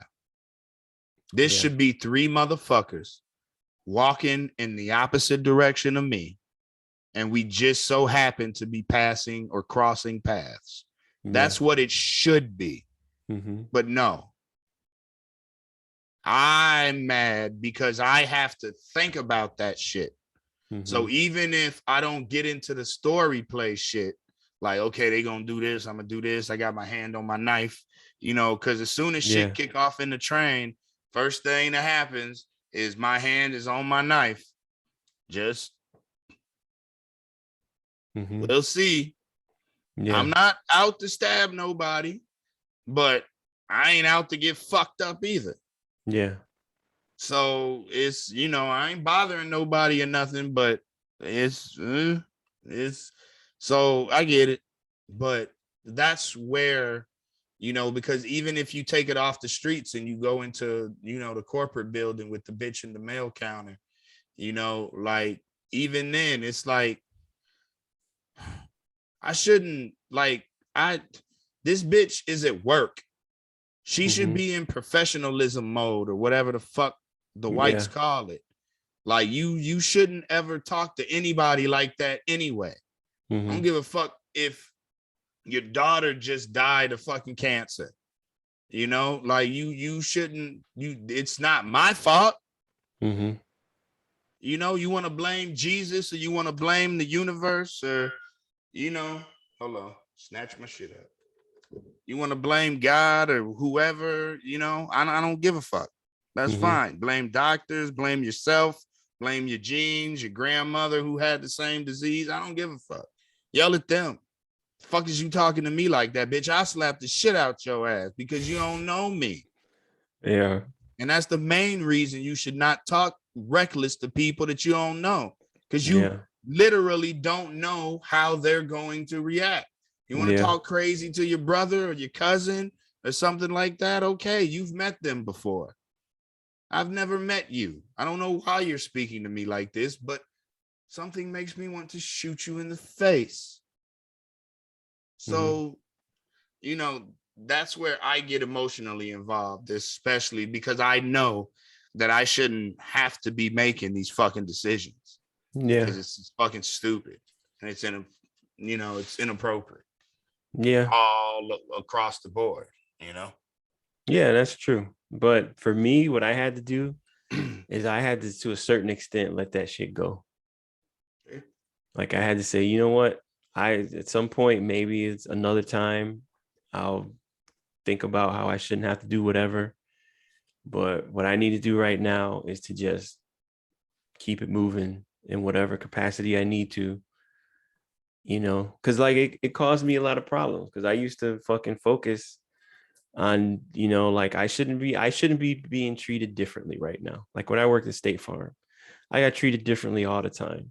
Rules applied to me that they never enforced to other people, all kinds of dumb shit like that. Yep. And I used to get in my fucking feelings about it. But as I got older, I realized, you know what? Obviously, this shit is not going to stop happening. So I can deal with it a different way.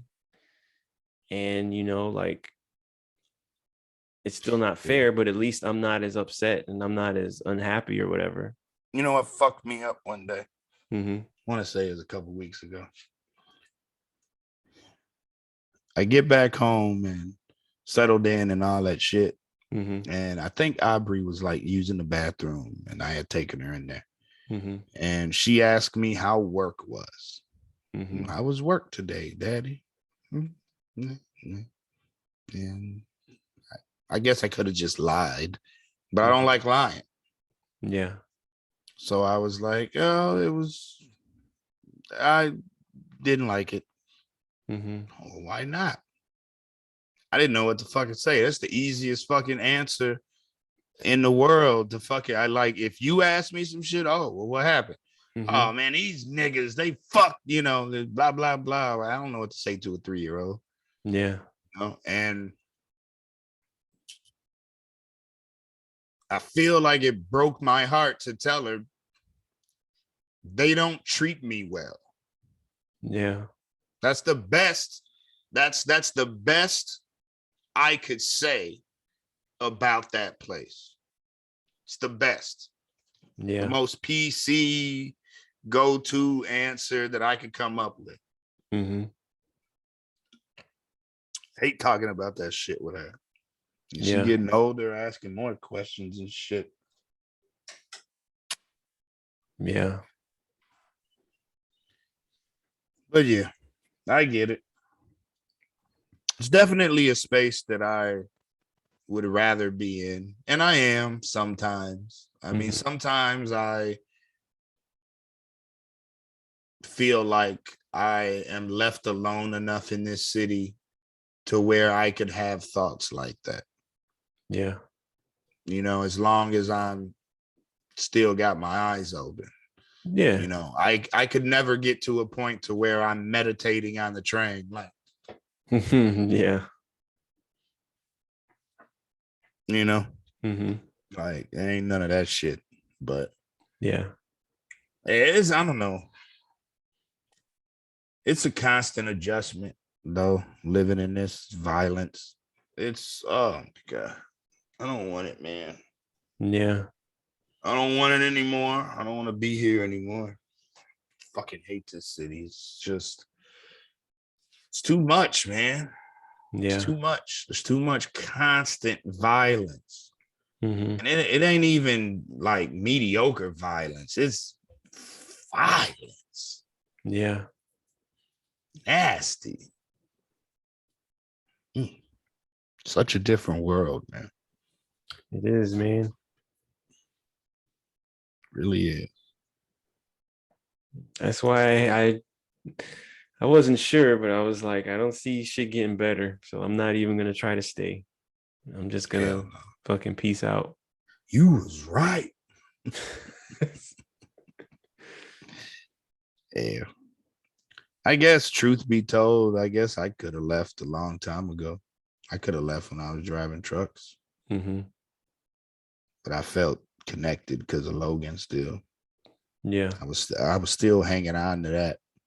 Mm-hmm. If I would have known that, I would have missed 15 fucking years of his life living down the street from him, Mm-hmm. So to speak, Yeah. obviously not literally, Mm-hmm. but, living in the same city, probably within 10 miles, Mm-hmm. 5-10 miles. Like, if I would have known that I wasn't going to see him anyway, then I wouldn't be up here. I'd be in Texas or Florida. So I don't know, I'd be somewhere else. Yeah. But I was holding on to that. And that's what kept me here. And then that's what, ultimately, got me to meet my wife. So I don't regret that. But, it's one of them things. Who's to say I wouldn't have met her anyway, Mm-hmm. somehow. But not living here.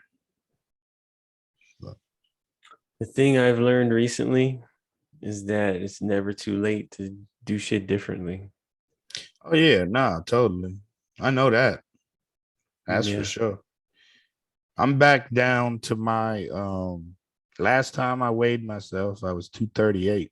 Mm-hmm. I weighed myself this week back underneath my wedding weight.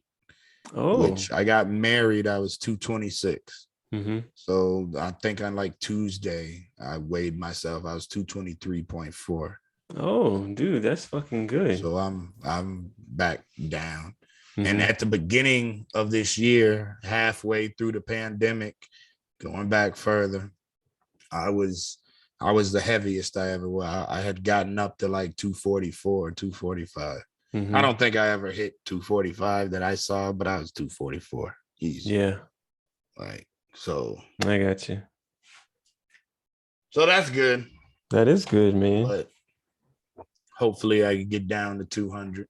Mm-hmm. But I think what has helped me there is when I was doing all that drinking and not eating, mm-hmm. and I would have had like whatever, one thing to eat over the course of 2 days. Yeah. It just really helped me realize that I don't need a whole bunch of food to literally survive. Yeah. A lot of people eat more than they need to. Yeah, way more. Way more. Mm-hmm. So, and I think that's helped me not really get back into eating, so to speak. I try not to enjoy it as much. It's like, this is good, but I mean, yeah, just eat one egg roll instead of two or whatever the case. You know what I mean? Right. That's good, man. I mean, hopefully, do you feel any better? Nah. No. I feel the same. I feel my pants fall more. Mm-hmm. I've had to cut a new hole in a couple of belts. You know what I mean? Like, so that feels good in that sense. Yeah. Like my stomach's not sticking out all the time or whatever. Mm-hmm. Like, I probably see more of my penis when I look down. It doesn't have to be hard for me to see it. I could look down and see a little flaccidness That might have been covered before, Oh, that's So, good, man. Progress. yeah. Yeah. It's the little things, really. Yeah. That's good, man. Self-care is important. Yeah, I'm not real good at that shit, but It takes practice, man. I'm at least aware of it now. You know what I mean? I don't know, sparingly doing better. So the last couple of weeks, I've been back to. I cut out all the drinking during the week, so I'm back to just my weekends only drinking. I'm probably like 3 weeks in on that, 2 or 3. I don't know exactly. Yeah, but it took a little habit change. That's good, man. But other than that, man, I just be trying to get through the week, to be honest with you, because I don't know what I'm gonna do like with the rest of my life or whatever. I don't know. I am not really ready to make any moves. So yeah, I'm just trying to be content within that. Within the fact that I know I'm not willing to do what it takes to make any moves. I'm just trying to just be content then. Your mic just muted. Yeah. No. But yeah, well, man. That's a good start, man. Like, maybe you just being present is hard. That's one of the problems I've been dealing with. I used to spend a lot of time in my brain thinking about the past or what might happen in the future, and like I've had to learn to live in the present, and it's hard because It is. sometimes it feels like I'm drinking water from a fucking fire hose, just being present. Like it feels like everything It's too much. is happening too fast. Yeah. Going back to the past shit you just said, like I've been really focused on, and I think it was since our last conversation or maybe the last podcast. I think we might have talked prior to the podcast too, but during that last time, whenever me and you were talking about self-hate and all that shit, I have really been, trying to let go of the past mainly because the reality is that it's gone. Don't exist anymore at all. Just up here. That's it. And I had described the other day, I don't remember who I was talking to, but I was talking to one of my coworkers, and they had brought up, because they were depressed and going through some things, and they had brought up that they were listening to old music. And I had told them, I was like, you know what? I think that is as close to time travel as we're ever going to get. Yeah. At least in our time, Now, if we are reincarnated and come back 150 years from now and they figured it out, I'm not talking about that. I'm talking about what we know right now as our time in the next 50 to 100 years, Like, but you could listen to a fucking song and it'll take you back. It'll resurface a memory of smell, taste, visions, what you hear. Like it'll take you back there. But I think that's as close as me and you are ever gonna get to time travel. Is just memories. What memories are deep, deep, deep down. And then you hear a song you haven't heard in 20 years, haven't thought about it. And then boom, you're back in the 5th grade, or you're riding down the road in Mississippi with Peepaw, or something wild, like, and I honestly think, but just like you said, only up here, that's it. It's the only place it exists. And if you're the only one that fucking knows about it, doesn't matter. You know what I mean? Even Yeah. if everybody else, whatever, you got 4 family members that know about it too. I don't know, but it doesn't, it's not a place I can physically go. So why do I have to relive it so much in my fucking head? You know what I mean? Yeah. Like, apparently I can choose to do that. Mm-hmm.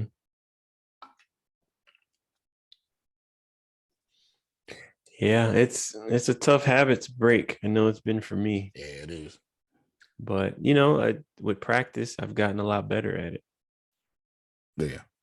Yeah. Yeah. I've been definitely thinking about the past differently lately.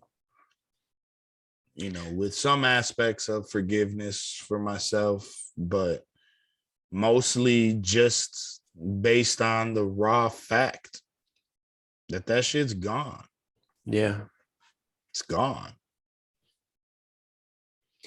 The other thing I've realized for myself is that it's easier for me to forget about or not rehash shit that happened in the past whenever I'm actively working on some shit in the present and like got some kind of a plan to do Because something in the you're future. focused on something else. Mm-hmm. Right.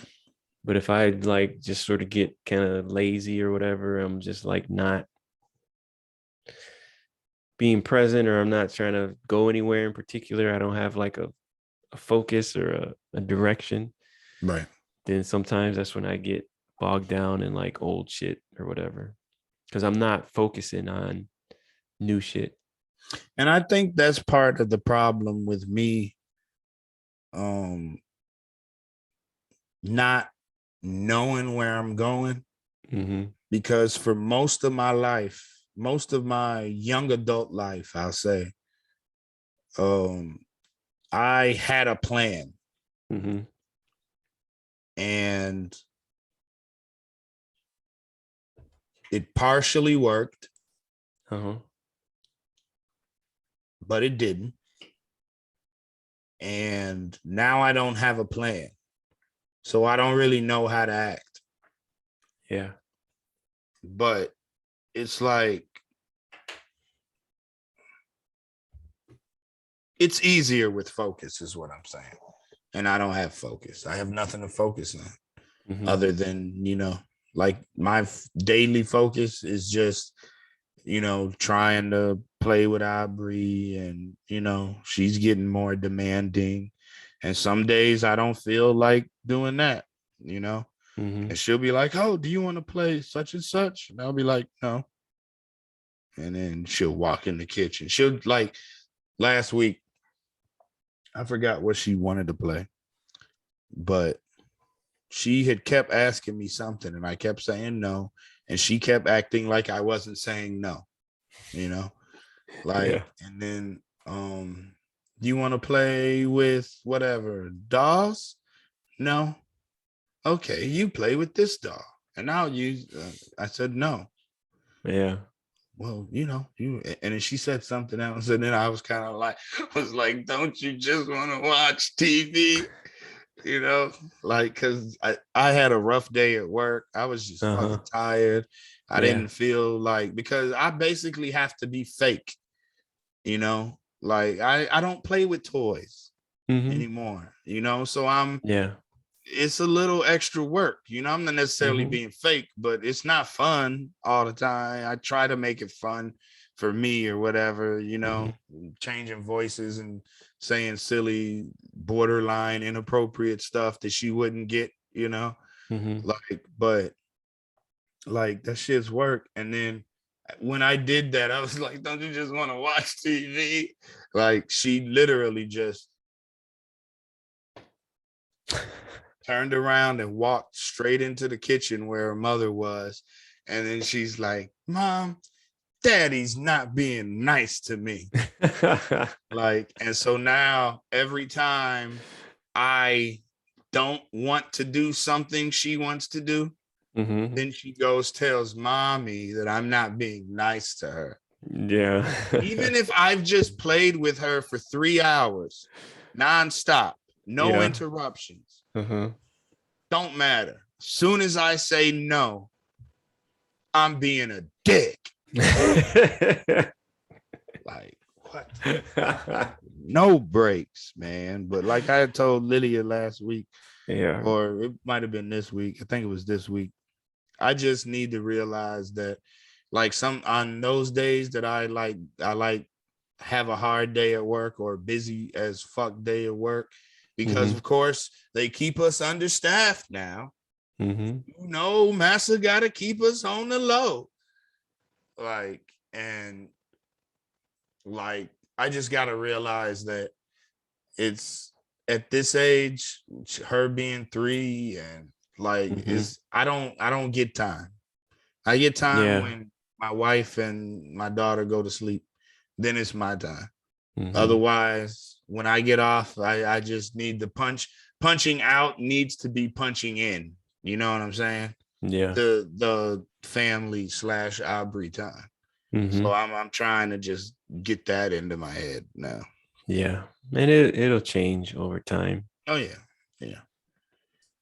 They're only young once, man. That's all they get. This is true. How are the girls, by the way? They're doing all right. Solid. Haley working yet? No. Looking for work? Who knows? Maybe. Supposedly, maybe. Okay. That was my next question. Is she telling you that she's looking for work? Has she said that she applied to one place ever? Yeah, she has.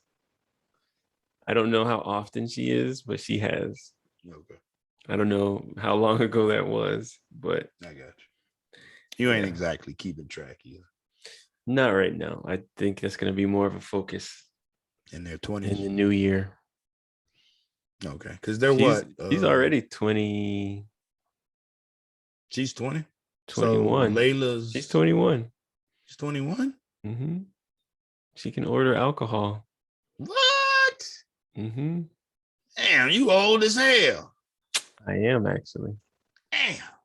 I've been told though I look pretty young for my age though. So. Oh, you a good looking old motherfucker.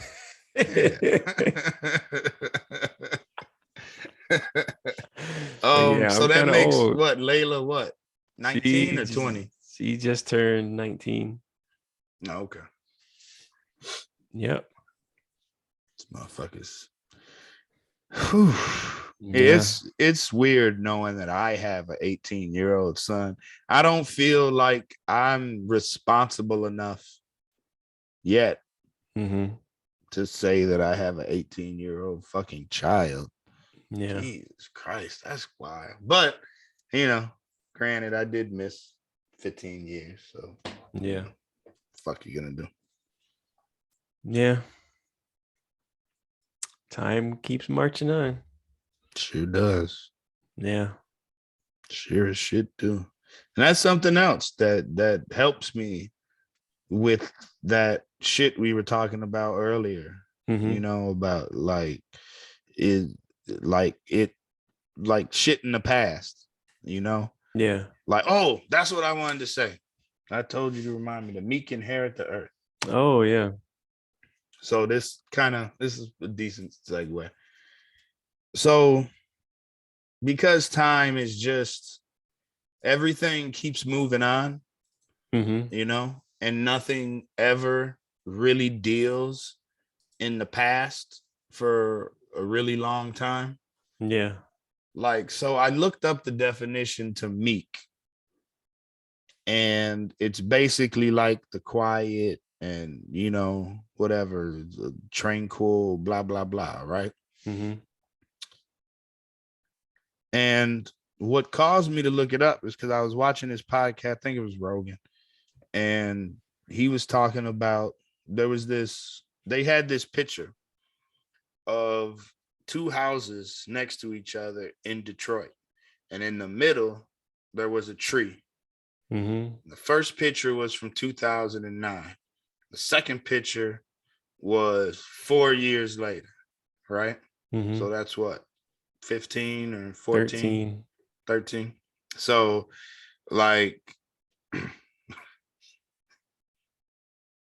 apparently in 2009, people lived there. Mm-hmm. And at some point in between that picture and the second picture, both of them motherfuckers moved out of the house. Mm-hmm. And that tree grew through both of those fucking houses. Oh, wow. It grew through them. Like, Mhm. so apparently there was a leak in the roof or something that allowed water in and whatever, right? So, but there's this tree in the middle, and it's literally like stretching its arms just straight out through the windows and all that shit, right? Wow. I was like, oh, that's 4 fucking years. Mm-hmm. 4 years. If we wipe ourselves out, this earth's gonna be fine, bro. Like, it's gonna be good. And then there was this other picture that Rogan kept talking about, because this tree literally grew through the middle of a fucking house. Yeah. And now this was over the course of either 40 or 60. I don't remember, but that's, let's just go with 40 years. This was 40 years. The house was completely consumed by the tree. It was just a really weird shaped tree. If you looked at it and you're like, nah, that tree's got, 2 or 3 too many right angles on it. You know what I mean? Like, there's something fucking off. That's interesting. But that motherfucker grew through the center of the house and completely covered it. You couldn't see any man-made structure underneath it. You would literally have to be walking up onto it and move a branch out the way to see a piece of the house, right? Mm-hmm. So again, that just takes me to when we're gone. Mm-hmm. That's what's gonna happen. Yeah. All of this shit that we built, all of these cars just gonna be sitting around with fucking trees growing through them, and yellow jackets putting hives in mufflers. You know what I mean? Like, it's the meek. The meek is the fucking trees. The meek is the earth. Yeah. Of course, the earth would inherit itself. Mm-hmm. Like, and that's how. Yeah. It was a total weed moment type of thing, but still, like, yeah. When I saw that, I was like, holy shit. Yeah, it makes sense, man. You look at the definition for meek, it says quiet, gentle, and easily imposed on. And we've been imposing on nature forever. Forever. But I truly believed in that moment that that's what that meant. I'm like, I get it. We're not going to be here. Yeah. We're not going to be here forever. This isn't forever for us. Yeah, it could be if we weren't the way that we are. Right. It could be if we weren't us. Yeah. Sure. Or at least the way we have been, because maybe we haven't been behaving. We haven't been ourselves lately. But like we were talking, right? Mm-hmm. Boomers are going out. Y'all are taking over. Eventually, millennials will. Mm-hmm. And whatever, Aubrey's, I think that you said it's alpha or something. They're starting over. Supposedly, or something like that. Yeah. But imagine all these fucking snowflakes when they finally take over, what changes they'll make. What we'll have to do, what the world will have to do, what the world will be like, how they'll raise their children. So eventually, maybe one day, just like we went from whatever apes to Homo sapiens, like maybe we'll go from human to whatever, better human. You know what I mean? It might not be an evolutionary change like that, but generationally, maybe we'll stop, fucking raping and killing each other, for no fucking reason. Yeah. You know what I mean? Hopefully. So I mean, wouldn't it be nice just to see a fucking time lapse of the rest of time? That would be kind of interesting. That'd be pretty cool, wouldn't it? Just to That see would how be. far we made it. Did we make Mhm. it to 2239? Did we make it to 2022, January 1st? It's a toss-up. You never know. Fucking toss up, man. Yeah. No, that Fucking would be toss pretty up. cool. I think about shit like that sometimes. Yeah. It's wild. It's wild and dangerous. How I Yeah. used to think I liked it, but then I got older and I can't keep Yeah. up as much. What happens, man? These young motherfuckers have what you call energy. Yes, that's true. Mm-mm-mm. But yeah, I think we could probably call it. Yeah, it's been a while. Hasn't been 4 hours, has it? I don't think. No, we ain't been on no 4 fucking hours, have we? Did we start at 6 my time? Maybe 3 hours. I don't know. I guess we'll find out when you hit the stop button. Yeah. Yeah, I don't think it was 4, maybe 3. Yeah. Because if it was 6 your time, that was wasn't it 6 my time? I thought it was Here, 6 my time. let me see when I text you ready. Oh, yeah, that's a good point. So I text you ready at 6:13 my time. So that should be 7 your time, right? Yeah. So that's So been yeah, 3 hours. it's like 3. Okay. Yeah. That's cool. That's still That's a good. nice Yeah. little stretch. Yep.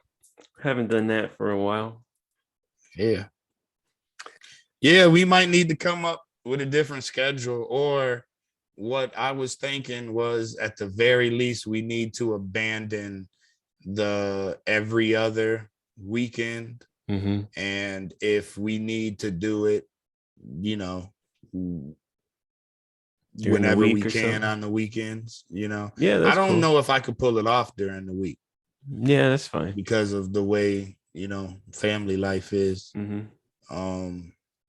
But yeah, we can switch it up for sure.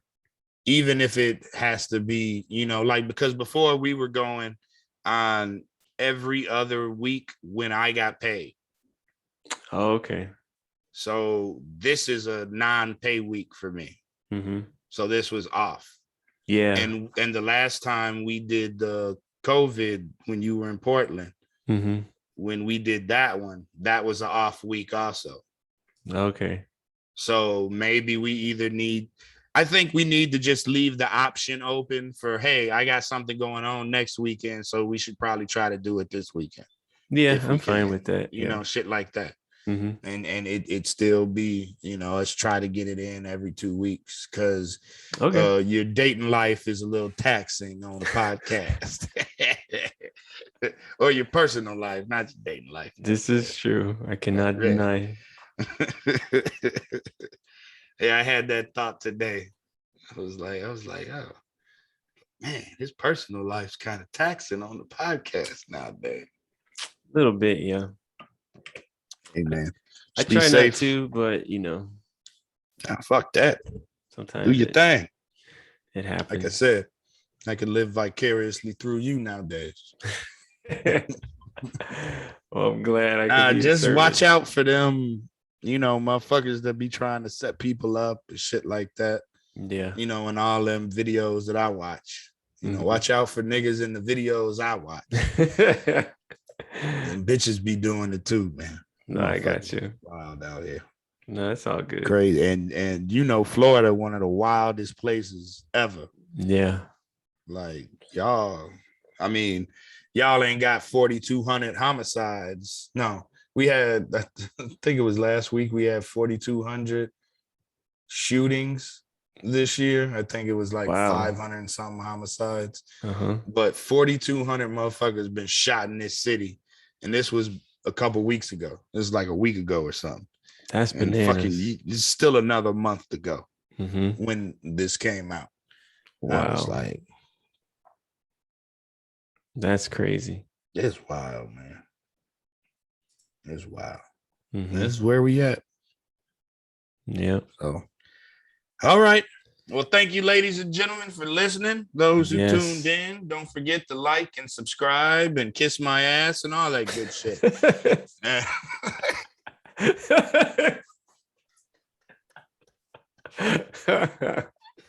Oh, this has been the K-Town Brothers podcast. Thank you. Good night. Thanks, everybody. Later.